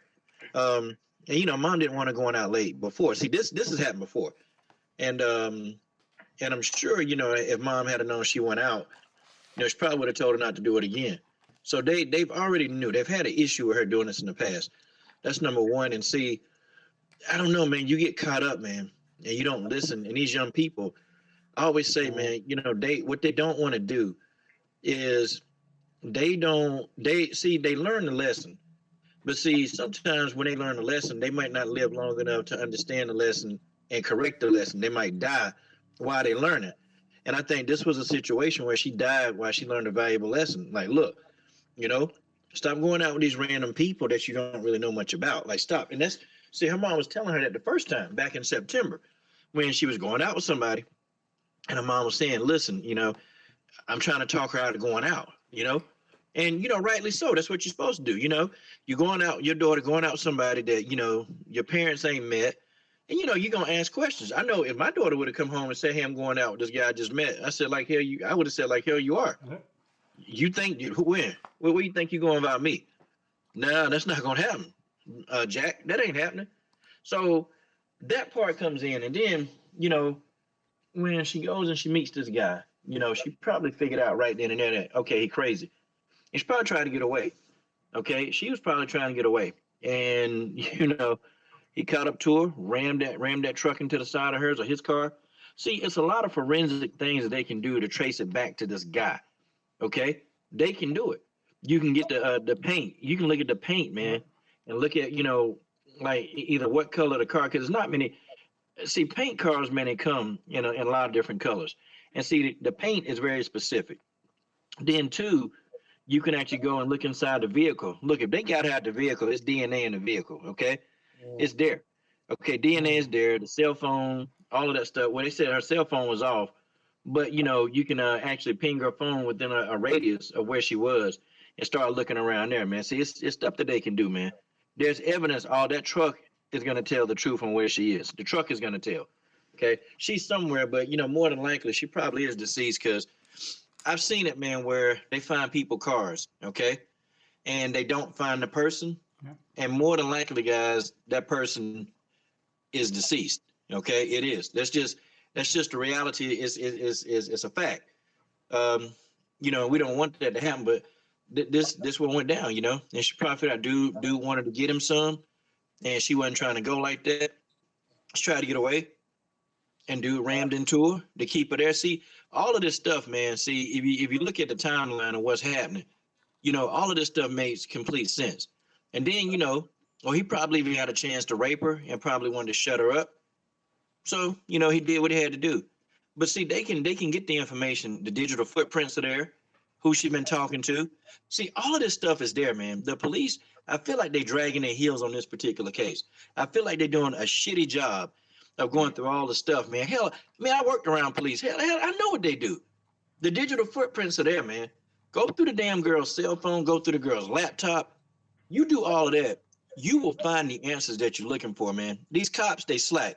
If I'm her family, because we had to do this, man. We had a private investigator, man. Private investigators, they will find out what happened. Okay, they will find out. You got to pay them, but see, it's worth the money to get your peace of mind. We don't wait on the police to do a damn thing. Anything happen in our family, we hire a PA. And we hire a damn good one. And you know what? They worth the thousands of dollars they charge. That's fine, okay? Because we'll get closure. And that's what Walt Harris and them need to do, man. They need to hire a private investigator, good one. It seems like a good PIs would have jumped on that reward money as well. If I was a PI and someone was offering that much money, I'd say it was time for me to go to work. Yeah, man. We don't play because, when we lost my niece and we figured out that, she had been getting bullied. See, the police are dragging their heel, man. See, we said, no, forget that. You're not finna come on here and ask us a bunch of questions like we're the criminals. No, we no damn criminals. So we hired a PI. The PI told us, man, what the police couldn't tell us in 3 months, the PI told us in a week. Okay? In 1 week, we got what we needed from police. Why the hell do we have police, man? You guys are dumb. They dumb. The only thing that I will say, and I'm not a fan of police by any fucking stretch of the imagination, the only thing that I'll potentially say is that there might be stuff that the police know and are in possession of, etc., but just choose not to make public that information because it might actually compromise what it is that they're doing. They might know a bunch of that stuff that you've just said already, Coach, with regard to the forensics and digital footprints and whatever else, but they're just not sharing that information as yet because to let that information out now will fuck something up. Okay, true. Yeah, that's right. Yep. Yeah, because you might need that when you have a couple. If you catch the assailant, you need it, evidence for like your case. You don't want to mess up your case. Mm-hmm. And also, Alabama's a lot of countries and woods. So you may have to start using dogs to sniff around and look around for places like for shallow graves and stuff like that. Yeah, it's a sad thing that happens every day. This country, this world is getting more and more stupid. More insane. So fun. Indeed, man. But like I said, this is a very sad situation. Very, very sad. It hurts my heart to hear this happen. Yeah, you got to pray for the babies and the unborns in the United States. What bothers me is that the girl's only 19 years old. She never get a chance to experience life, man. It just takes that one person just to fuck up life, And fuck up multiple lives simultaneously, not even just one life, a bunch of people's lives, because people love that girl. It's just like it affects so many people at once. Crazy. Yeah. Even just thinking about it's just getting me in my feelings. This is affecting me now as I'm thinking about it. It's like, yo, this is wild, man. Do Walt and his wife have other children? Not because I know that's his stepdaughter, but do they have children of their own too? Yeah, they do. Oh, they do? That's the only one I only know about right now. I mean, because you got to think about that's a sister they're gonna lose. I've lost a sister and my brother. they were just died just natural causes, where you can say, but for them to be murdered like that, that's something just, it's just that weighs heavy on the soul. Just somebody just take somebody's life just because for the hell of it, or just because of some ideology that, oh yeah, you can, you should have me. I'm only in love with you. Yeah. I mean, it's just there's a lot of guys in prison do that shit. Hey, Coach. I posted a link to it on Tony Rain's channel. I love the brother. Love the brother to death. And he told me that he's gonna update the story, and I can't wait to hear what more he has to say, because he has a very good insight on stories like this. But like I said, I'm also upset too, as well as the other black community, the other big black channels. They're not even speaking on this whole situation. That shit bothers me a lot as well. Well, I mean, man, you gotta understand they can't make money on this. Now, see, and I'm gonna tell you, I peeped this out, and I took some heat for this, which I don't give a damn. But I'm telling the truth, man. What happens with these guys is that they come and they speak out on injustice. Okay, well, this is an injustice. It's just not the injustice that can give them money. If it come to find out that she was going out and she met a white person, period, then they're gonna make a million videos. You're gonna see Sharpton and Jackson and all these people. They're gonna make an appearance, when the smoke is clear. Okay. See, now they got a narrative. That's what these guys do, man. And I caught on to these guys a long time ago. See, they're always talking about what they doing in the black community, what need to happen, this black community, that black community. But then, all they doing, man, they on a lecture circuit, okay? They talk, they make all this damn money, and then that's it, okay? Mm-hmm. They make a bunch of money, they say a bunch of words, and nothing changes in the natural. Don't nothing change, okay? They ain't out here, man, in these gun-ridden neighborhoods, man. They're not doing that on a regular basis. They on YouTube, running their fucking mouth, man, talking about nonsense. And that's why I can't respect them, man. All these guys about green and the YouTube pro-blacks, they just as worse, okay? Ad crisis, the AdSense on YouTube. These guys talking about, man, I'm gonna shut my channel down. Wait. You gonna shut your channel down? Hold on. Because AdSense stopped? Because AdSense is gone, you gonna shut it down? See, I mean, tell me, if you really about the message, then the money shouldn't matter if you're about the message, okay? I'm not trying to hear you got expenses and, fuck the expenses. Are you about the damn message? And so I stopped with these guys, man. I stopped, okay? And they got platforms, man, that could help this search even more, okay? They got platforms. They choose not to say anything because there's that narrative. And I'm as pro-black as they come.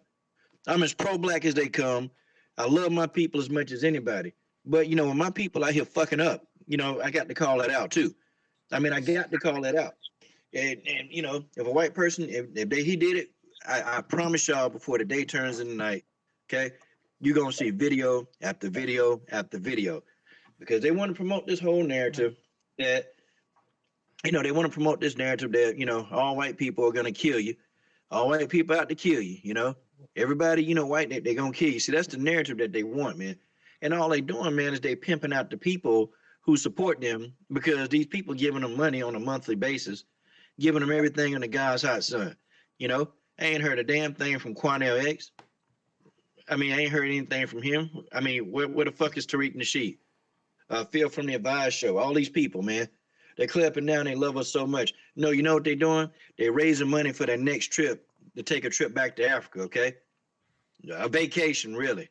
A vacation. They're over there partying and dancing and all. Look, man, nah, we got shit that do right here in America, in the black community. We got shit right now that need to happen right now, okay?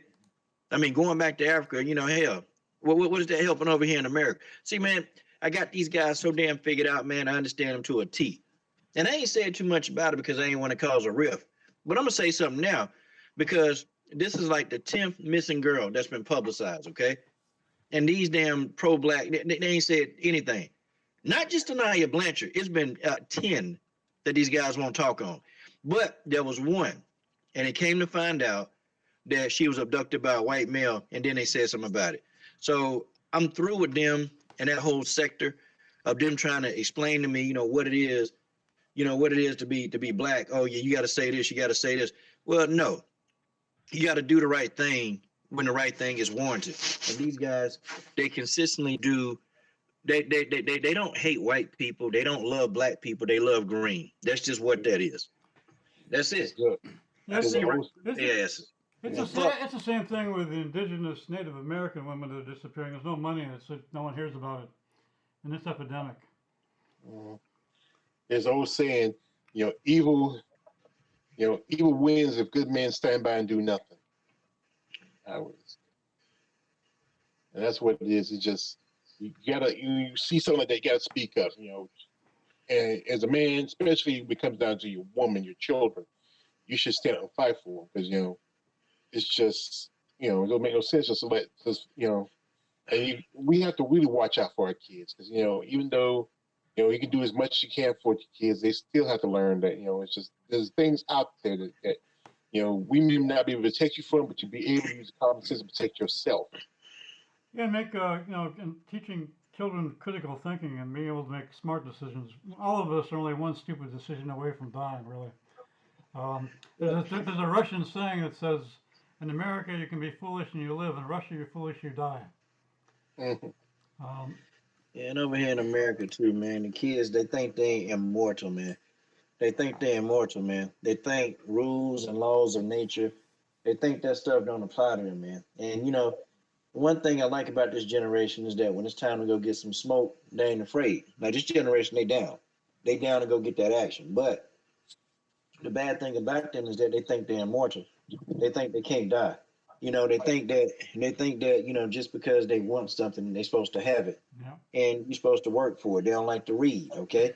And we notice this shit right here on YouTube. Hell, you put out a video or you say something, hell, they don't even listen to what you're saying. They don't even listen to the whole video. Hell, they get the title and God bless them if they read that, and then they make a comment based on what the title say instead of listening. This group, they don't listen, they don't read, and they don't want to go and exert themselves because that's too much like doing some work, okay? Well, in this situation, it could be different, they don't like to listen to the elders. Okay, your elder, your mom telling you, hey, don't go out there. I used to tell my daughter the same thing. Don't go out there, uh, because if you do, you're gonna get yourself in some shit. Even my daughter, man, she punched the guy knocked his tooth out because he grabbed on the ass. But see now, when we think about that in retrospect, okay, what did I tell you that you shouldn't be doing? I told you don't be at a party with it drinking and smoking weed. I told you this. But what did you do? You went to a party where you drinking and smoking weed, and she had to stay in jail for 2 days. Okay, I didn't go get her because you needed to learn a lesson, so you stayed. Okay, but see, she thought she was immortal. She thought, oh, I ain't gonna get arrested. Not me. Sorry, y'all. She said, I ain't gonna get arrested. Well, fuck, you got arrested. And then, oh well, my dad'll just get me out. Nope, not even. I went to sleep. yep, I went to bed. Left her there in jail for 2 days. yep. Way to do it. Well, that's what you do. That's what you do to them, man. But they don't understand, man. Youth, and it's getting worse, man. It's getting worse. They don't Yeah. understand. They do shit. They don't think. They don't think the consequence. They don't think shit through. They just do shit, and then they get upset when the consequence hand down. Like the one girl in court, she getting handed down like a 30-year sentence because she aided and helping somebody kill somebody, and she in there like wilding out in court. Like I want to say, would you shut the fuck up? You shouldn't have done it. Like, what the fuck do you think was gonna happen? Hey, this is reality now. Nobody's gonna pull you to the side and talk you down. No, guess where you going? You're going to fuck the jail, and guess what? Enjoy it. And maybe you might rehabilitate yourself by not making stupid ass choices. That's how I feel about certain days in this generation, man. You know, if they would just use some common sense, man, it wouldn't be that bad. You know? Yep. Yeah, it's getting worse all around. There's things like I could do in the '60s that I wouldn't do now. Used to go up the coast and throw a bag on the beaches and something about every beach from Venice to Monterey, and I wouldn't even do that now unless I was carrying, and you can't carry much in Utah. It's getting crazy. Yeah, it's gotten to a point where personally, I'm pretty much dug in. I got a couple acres here in Texas. I'm armed to the teeth because it's better to have and not need than need and not have. We have food set aside. It gets stupid. There's a lot of people out there not going to be able to survive. and even at a higher level society, it could go all to hell really quick in the right situation, and it's better to be prepared and not have to use what you have to be prepared than be wanting. Now, children, I'll probably end up. It's going to sound crazy to you, but I'm doing the gestational surrogate thing. I'm going to have a chance to have a child, and I've got everything laid out for that child now. You know, Well, like I said, that to me, that's my biggest fear having a kid is that when they're gonna get to that certain age, and they're not gonna listen to me, and then something bad's gonna happen. well, That's my biggest fear. well, they say that by the time a child's 8, they have the basic skills and things, mindset that determines whether they're ultimately going to be successful in life or not. That's why it's important, from my standpoint. I look at the things that affected me as a kid, and it was a different world back then. Uh, I used to watch black and white serials, the, the Rifleman, Bonanza, all that stuff, and I was thinking, that shaped a lot of my psyche and how I dealt, my mental and moral thinking, because they would put together a half-hour show, and it would have a moral, it would have a meaning to it. And I used to eat that stuff up while I was a kid, and I think, basically, you need to find a way to teach that child very young. Start teaching principles to them. Find out creative ways. I would prepare my child for public school, but no way is my child going to public school their formative years of life at all. At all. I won't isolate them. I'll point stuff out. And logic and reason. I don't intend to say because I said so a whole lot to my child. I'm going to give them reasons and show them. I used to help feed homeless in Salt Lake City, and I thought, I have a child. I'm taking them out there and say these people, made bad decisions, and this is where they're at. And expose them to that stuff young, and show them the results of bad decisions. Way young, way young. With the thing right there with homeless is that not always is a bad decision. Many Oh people no. who are homeless are because of mental issues. Some are ex-military because they got kicked out and they didn't get no help. But like this also that, I grew up in the era where I used to watch, my favorite cartoon was He-Man, and He-Man always had the little fable at the end of his show, or G.I. Joe, where he teaches like little stuff like, now no one's half the battle. And I grew up with Mr. Rogers and all this, that's when TV was entertaining and they really wanted children to learn. But now it's more about profit and less about really helping people nowadays like it used to be. Well, it's about sensationalism and degrading personal morals. But Like the you can, Kardashians. you can have, see, XA, you can have a kid in this environment, but you gotta lay the foundation down, man. Yep. You gotta lay it down, and you gotta lay it down. Like, look, I'm running things, okay? It ain't a fear factor thing, but it's like it's more or less I'm running things, okay? It's a respect And factor I'm thing. not your friend. I'm not gonna be your friend, okay? We ain't gonna be friends. You gonna do what I tell you to do, and you want to know why? Because I got your best interest. If something happened to you, these other people who telling me, "Oh, you too hard." Well, you know what? These people, they ain't gonna pay. They ain't gonna pay for you. They're not gonna pay for your monthly expense, and they ain't gonna do nothing. So guess what? If these people not gonna pay anything for you, then you don't listen to them. Okay, you come on, you listen to your daddy. Okay, this is what I got for you. Okay, this is what we gonna do. Okay, and then you set them darn boundaries, man. If you tell them, hey, I want you in at 9 o'clock, they come in at 9:01, give them a consequence. Cause see, you make them responsible. Make them responsible, and then when they get older, they'll be less likely to try to test them waters. They're gonna do it, but see, as soon as they do, you already be prepared. You got to be prepared. See, your kids, they're not smarter than you. They think they are, but they're not smart. They try to get away with stuff, and they're not that smart, man. You can easily outsmart them and make them understand. Look here, okay? You try to sneak in the house. How you gonna sneak in the house? I got the alarm on. Okay, I got strobe lights on. You can't sneak in here. You'll never sneak in here. You'll never get by me. You can't sneak out the house. Guess why? Because as soon as you try to leave the house, okay, we got a system on. So you ain't sneaking out to go meet some boy. You ain't finna do nothing. Boyfriend. See, you got to be proactive, man. You got to show up at school just randomly every now and then. Catch them coming around the corner. That's what I used to do, man. Go to school randomly. Go to the meetings, man. They have parent teacher conferences. Man, you go. Okay. A lot of people don't go because they don't think it's important. Nah, you go. Okay. I caught my daughter out of class one day.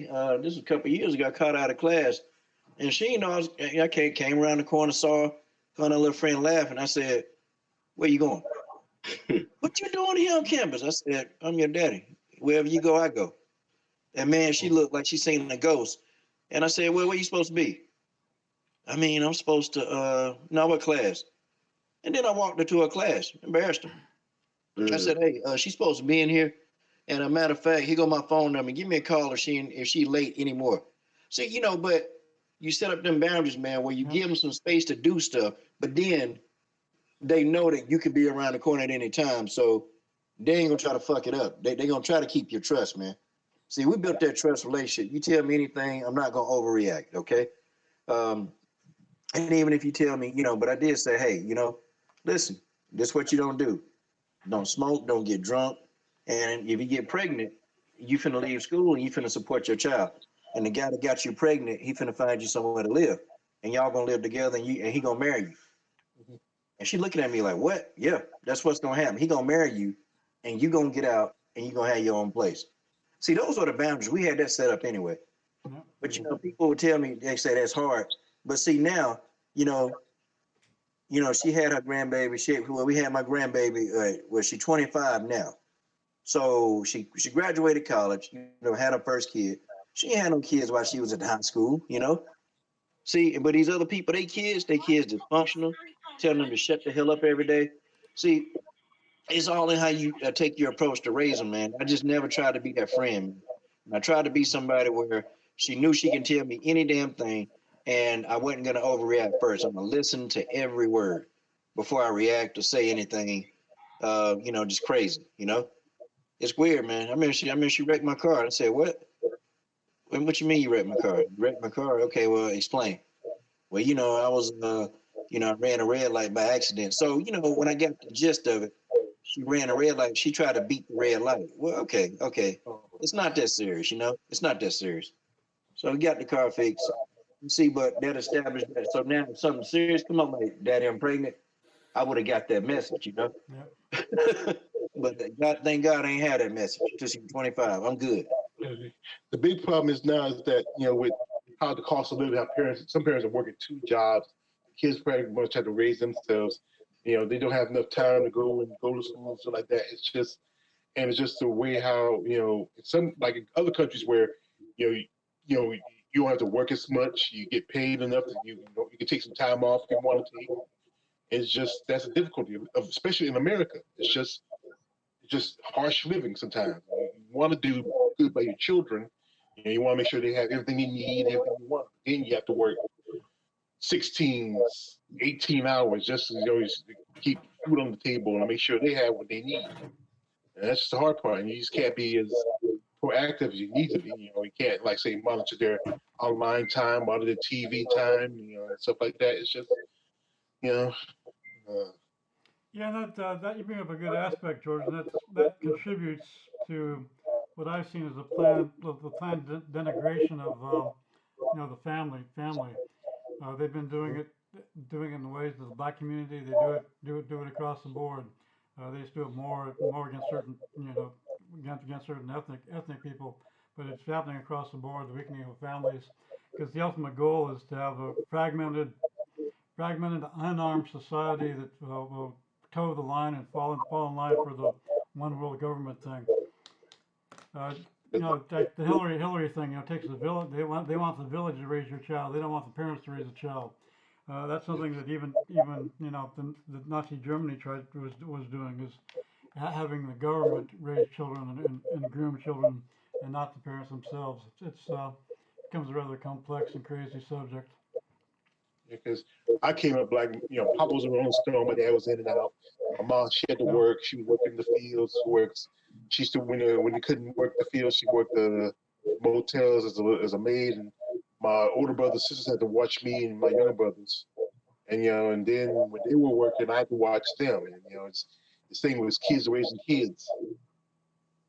Well, like I said, don't get me wrong, though. I want to have kids, but like I said, that's just my biggest fear. And when they get older, you know, they start to get out of control. But yeah, but like I said, I want to ask you, Dennis, how many more minutes do we have left? You don't mind if we stand for another 30 more minutes so we could talk about some more MMA stuff? Yeah, that'd be cool. All right, you guys can talk. Actually, I could leave it up here for a little bit. I need to wind down myself, but I don't need to really even be here for you guys to talk. I can leave it up. Well, because like I said, I just want to say this though. I just want closure on this whole situation. You know what I mean? Mhm. So we could literally find out what's really going on. But Yeah, you want to take your mind off of it a bit, and get a little just ease down a little bit, and just wind down with another top. Wind down with another topic. Yeah. well, you know what I want to talk about? What's I up? want to talk about Paige Van Zandt. You just missed that conversation. What is going on with her? You guys saw her called out where she called out like 16 fighters, and like one of her called out was Carolina Kowalkiewicz. That was weak. I was like, when I saw Carolina Kowalkiewicz on her list, I was like, you got to be fucking kidding me. You're gonna call out somebody who's actually on a downside of her career. But yeah, you know what's funny though about Paige Van Zandt? She didn't call out nobody in the top 10. Nobody in the top 10. Where is Paige ranked herself? I thought I saw it there. I think she called it Wale Zhang too. I think Paige just got put back in at 15. 15. Just they took Gillian out and replaced her with Paige for reasons that no one can fathom. Because she hasn't fought. Yeah. She's lost. She won a fight in January. Like that's it. Like she hasn't fought since her fight with Richard Ostovich. That's been almost since the first of this year. Yeah, So exactly. That was January. Yeah, and and she should at least why wait another year to fight? She might always go ahead and take some fights around either the end of November or the middle of December. But still, calling out Carolina Kowalkiewicz, that's just weak. That's weak. And Carolina shouldn't even be on the fucking list. Come on now. Carolina takes a beat down.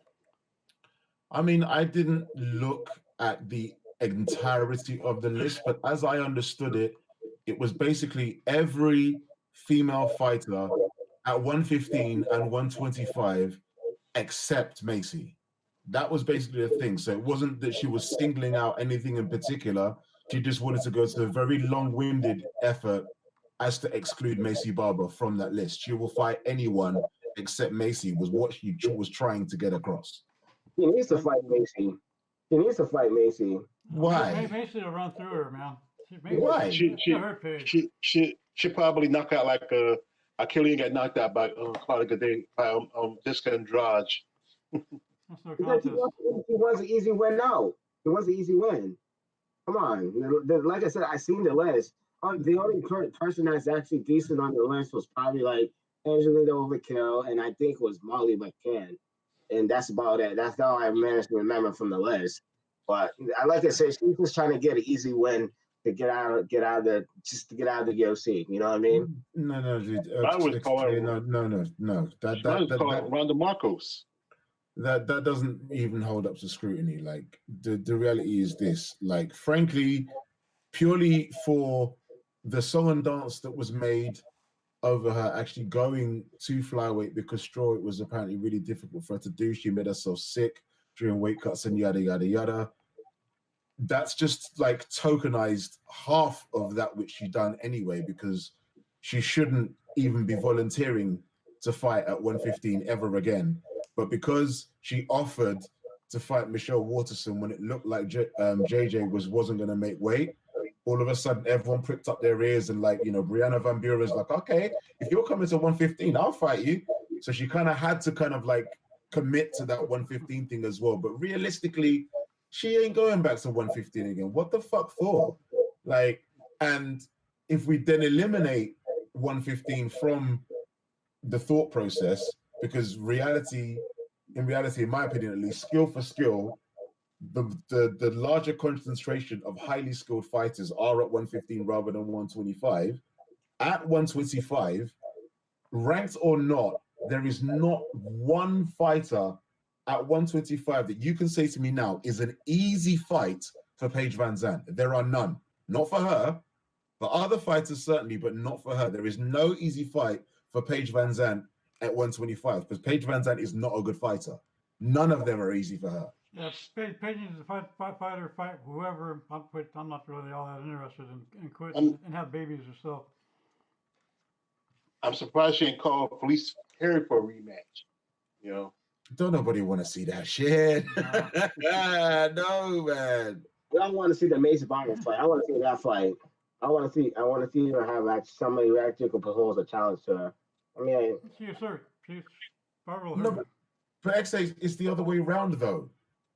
Like we have no interest in what Paige is capable of what her potential is. We know what her ceiling is. She has one fight left. We already know that she's not going to do anything after that. She's not planning to re-sign. Who she fights is of zero interest. Macy, as someone who has a bit of energy around her, who's got some momentum right now, we need to see her challenged. Fuck Paige's challenge. We need to see Macy challenged. And Paige is not a challenge for Macy. Yep. Macy needs some actual proven competition, which Paige is not. So not only is it not a challenge, it doesn't benefit her in the rankings. It's only a fight that people are actually clamoring for now because of how over the top Macy's gone with it. Macy's been calling out Paige Van Zandt from before Mackenzie Dern got pregnant. That's how long she's been calling out Paige's name, but it hasn't happened this entire time. But she's just been there, this one-way traffic, calling for this fight off this one girl, because as we all know, and she has finally admitted, she feels like she's going to get a little bit of a shine and a bit of a come up off it. But if you look at everyone in the UFC that's already beaten Paige Van Zandt, no one got any shine off it whatsoever. Michelle Waterson didn't do any better for it. Fucking Jessie Jess didn't do any better for it. Now, when Paige Van Zandt isn't actually even relevant anymore because of how long she's been away because of injury, that which Paige has, the energy that she has around her, is nothing to do with fighting. The fame that she has is nothing to do with the UFC. So Macy can't take from Paige what Paige has. It's a complete waste of her time. Yeah, moving away from Paige, what do you think of Joanne Calderwood? Wait, I want to hear. Can I hear Coach's thoughts on it if he's still here? Oh, yeah. Coach is on mute, I think. He's on mute. He stepped away for a minute. Yeah, we talked a lot about the Paige Barber thing a lot earlier. Go ahead, George. I think Joanne probably might put up against did she fight Caitlin? Yeah, she lost. So she lost to Caitlin. So maybe her and Macy should fight. That's a possibility. Yeah, that'd be an interesting fight. Yeah. Or Marla McCann. Is she the same weight division? Yeah, yes. Calderwood's ranked number 3 below Jessica I and above Liz Carmouche. Which makes me feel like that's a bit too much too soon, personally. And who is Jessica I fighting? I know she's fighting somebody. Araujo. Oh. You know the chick that nearly gassed out her last fight, but she still won it? I guess. I can't remember where she fought. I think she fought Alexis Davis last, I believe. Yeah. She was fighting Alexis Davis, and even though she was put on a good fight, but she halfway way she was gassing out. Yeah, like she said, she on that. Just hopping, skipping, just like yeah. It's just that all people are always gonna say that Brazilians will gas out because you talk about her and look at Claudia Gadelha and Amanda Nunes. Seems like it's always gonna seem like that's why it's so prejudiced against Brazilians because they feel like they're always gonna gas out. There's some Brazilian great tanks. Yeah, you don't see Jennifer Maia do that. You don't see Ketlin Vieira do that. You don't see Jessica Andrade do that. There's select few there's select few. You can't really say that. Yeah. So how it is. They always gonna say that Brazilians on steroids. It's always gonna be the fanboy, the white fanboy Simpson. Just how look like the good point like Vanessa Porto down there in Victor. She's now she's has a second title defense. But then you can be like somebody like Felicia Spencer, Biggie Anderson, and then you win your title, then you get called up to the league. And speaking of Vanessa supporter, she doesn't even have a title defense anymore because her opponent missed weight. Oh, You're talking about Sarah McMahon earlier. She's apparently ranked 10 still. Wow. Above Yeah, Lena Landsberg, above Lena Landsberg and the below Marion Renault. Wow. Who knew? yeah, it might. I think more likely you probably see Landsberg and McMahon fight. Or Yeah. or Macy Chiasson and Landsberg. Or But Macy should go to 145. I mean, she's killing herself trying to make 135. She needs to move back up. Yeah. Like she should not have lost to Landsberg at all. That was embarrassing. That was almost as bad as how Antonina lost to Roxy. That just didn't need to happen. It's just that you're just there shouting, what are you doing? She was just completely lost, like fish out of water, just staring and at Landsberg, her. Like, so like, and Landsberg took a bad beating when she fought Cyborg compared to Tanya Everger. And Tanya Everger, she kind of disappeared from the scene. I think Tanya's done. Tanya's done. She's been around for a long, long time. yeah. I don't need to see her. Cyborg. Yeah, Cyborg fight just totally broke her. I mean, it was an opportunity to come to UFC, but I don't think it was worth it in the long run. No, she was at the end of she's at the end of her career anyway. Yeah. They're just trying to find someone to fight Cyborg. The problem is the 135 division is a desert. You know, it was strong. We had Ronda, you had Misha, you had a Cat.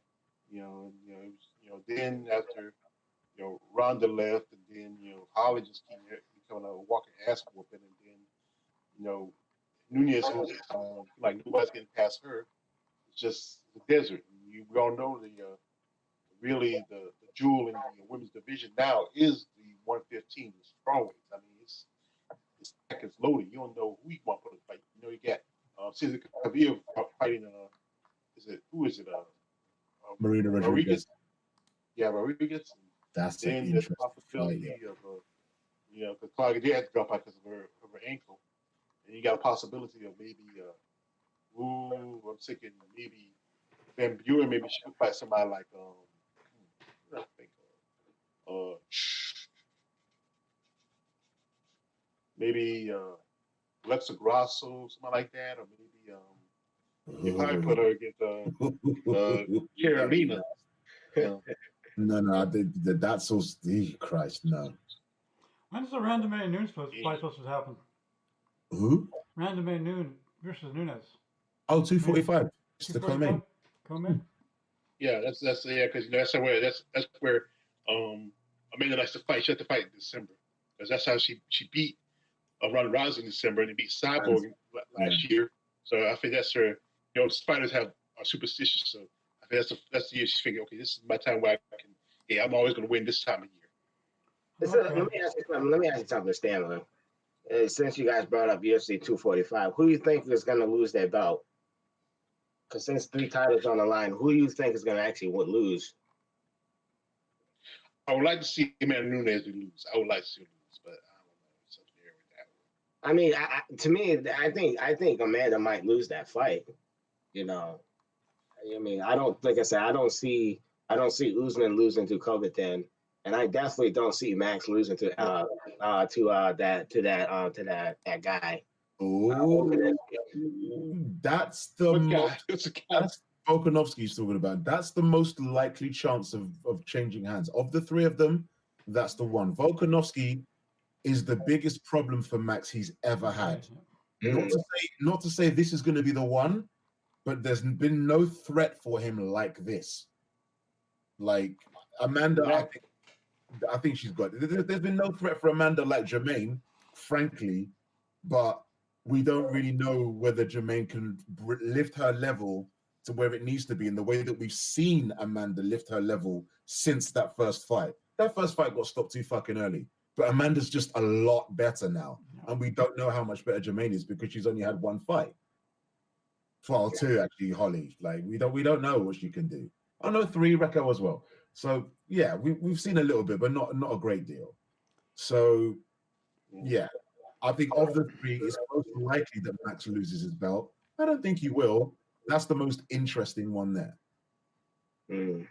Or everybody have anything from Brian Ortega? I mean, oh God. Yeah, he's fighting he's fighting Korean zombie it's not Singapore. I forgot the country. Was it Korea? Oh, Korea, yeah. I think they're supposed to be doing a open fighter in Asia. I don't know where they're supposed to be doing it, but It'll be in something Shanghai. possibly It's what? it's the fight night 165. It's in Saki area. It's on December 21st. Yeah, that's the in Busan, Seoul, Korea. Yeah, Seoul, Korea. So yeah. But the contender series thing that George is talking about will be in 2020 in Shanghai at the new PI. Mm-hmm. Yeah, so something might try to recruit some atom weights in that one because more atom weights are mostly from Asia. Then you still got some you can recruit for Victor. Victor got a great stack of atom weights, and then you got other fight organizations got atom weights. I mean, it's really it will make UFC more full if they go ahead and have that weight class. And they need to get that off their ass and fix the featherweight division. Come on, It's not going to happen very soon. I know, but try to appease those white boy fanboy simps who fantasize about little petite little girls. I mean, bring in some women, can bring in some power. You get to see knockouts. You get to see guaranteed real fights, not just because make you feel you want to have your wet dream later tonight when you see your favorite fighter. George, you're the most perverted person here. You don't get to say shit like that. Not you. Thank you. Not you. like my queen of shade gave me my name, the perfect sage. That's all you, bro. That's yours to have and to hold. But thank you. I take it. Anyway, I'll be that. I'll be that. I heard. but differently though, like if you even for as many cards as the UFC have over the course of a calendar year, you look at those lineups and in terms of name value, you see a lot of complaints in regards to how few of those fighters people know on those cards with the existing divisions as they stand. There isn't a shortage of fighters for those cards, as many as they have. And we are thinking that we should have less of them because having a UFC event almost every weekend is a little bit nuts. Yeah. So the idea of actually bringing in entirely new bodies, where are these people going to fight? If you actually give them fights on the existing roster of UFC fight cards, existing fighters are going to lose out as a result. Because even for the aforementioned flyweight and bantamweight division, how many of those fights have you seen this year? There haven't really been that many. It's just mainly strawweight stuff. Like strawweight's been doing stuff because it's the deepest division. There's still a good 30 or 40 flyweight fighters even in the division, but there haven't been that many fights. Yeah, you raise an interesting thing. It's a tough balance because a UFC fight every weekend runs the risk of overexposure and people being burnt out on MMA. Mm-hmm. But at the same time, you have a lot of fighters that you need to give fights to. So that's yeah. I used to remember when UFC used to be on Spike, and they might show just regular fights every maybe once a month, a couple of times a month, and then you had the pay-per-view. And then when they were on FS1, they had the pay-per-view, and then you have FS1 fight night, maybe twice a month. I think it was like twice every 2 weeks. Yeah. Mm-hmm. Yeah. I used to remember that was on Fox, right? They were on Fox. It was like every 2 weeks. FS1. They have the pay-per-views, then you have FS1, and then they show a fight on Fox. Then they usually couldn't show the fights on Fox, especially if they had football and baseball season. So they used to have to wait until about when the summer, when pretty much football is not really started yet, and baseball is halfway, midway through, and basketball is already Fox doesn't have basketball, but they have football and baseball, and they wait till like that area where preseason hasn't started. Baseball is kind of like still in the early stage for the pennant races. So that's when they show FX, on Fox to show UFC, and then you also wait till the college was over because by the time then college is over because you show college on Saturday nights, on Fox. Yeah. All right, I'm going to split the difference with XA, make it 15 minutes, not a half hour, and wind it down. XA, you have closing thoughts? Well, like I said, I just want to thank you guys for having me come on. Like I said, I've just been busy with work a lot. So I'll try to get here as much as I can. Because like I said, the first thing I do when I come home from work is I eat and I go to bed. And I was able to catch you guys today. But yeah, man, I'll try to get on here as much more as I can. You know what I mean? But like I said, I just want to thank you for having me on, Dennis, Coach Sheldon Harrison, George Bates, Stamina. I love talking to you guys a lot. It's like always talking to you brothers in the chat room. But like I said, my closing thoughts, I just wanted to see closer to this whole situation with Walt Harrison situation. Like I said, it burns me inside a lot. That the girl has gone missing, and I know it really does hurt Walt Harrison and his family a lot. So I'm just hoping, praying that nothing really bad happened to her. I don't want to think death, but I'm just praying that she gets home safe and sound. So everything could be a lot more better. For Walt and his family. You know what I mean? But yeah, that's my closing thoughts. I just want to say thank you for having me on. You're always welcome, XA. Good to have you here. Walt actually made a statement about a half hour ago that came up on the internet, just appealing because you could tell from the words that she's it's ripping it apart, and of course it would. It's just like can't even imagine. How about you, George? What's your closing thoughts? Well, like I said, thanks to XA for putting this out because this is something that really be done. We pray that maybe Aisha can be found and maybe home safely. At the worst, we don't want death, but maybe just something come out of it. So I want to say happy Halloween to everybody. I hope y'all enjoy the rest of the evening. Maybe see some ghosts, eat some candy. Last weekend I watched The Great Pumpkin, Charlie Brown. You know what? I posted my video. Like they always give Charlie Brown the damn rock, goddamn rock. Give him some crack rock. He can sell something. Crazy, George. Yes, thank you. Stamina, you're up.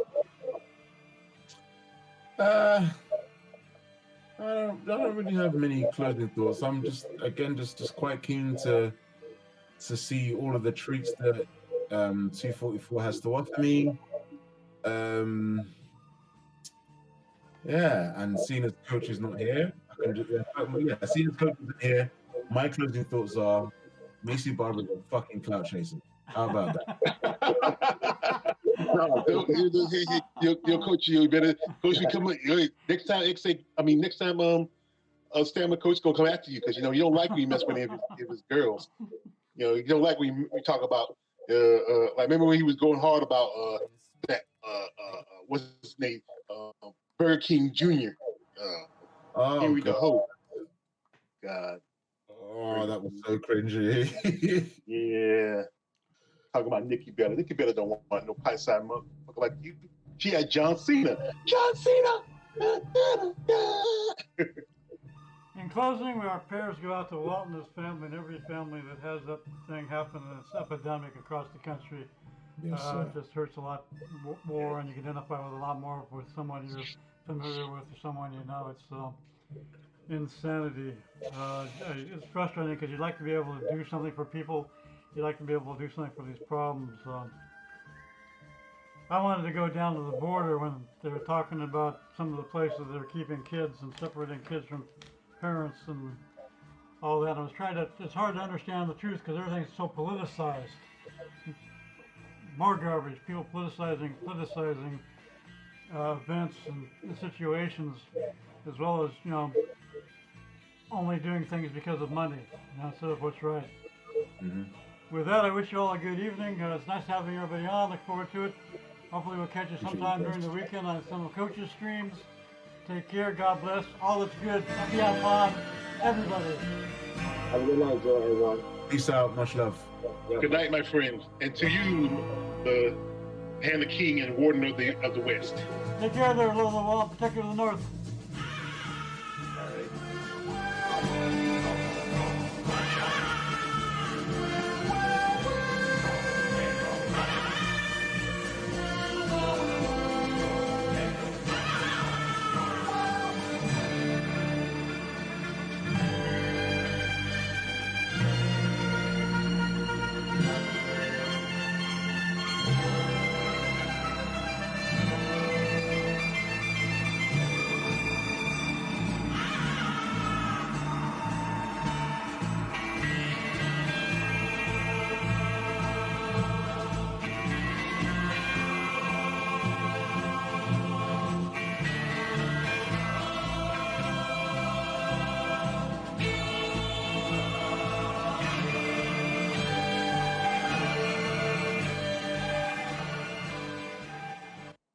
This has been Come Get This Work Mobcast, brought to you courtesy of CSH Sports.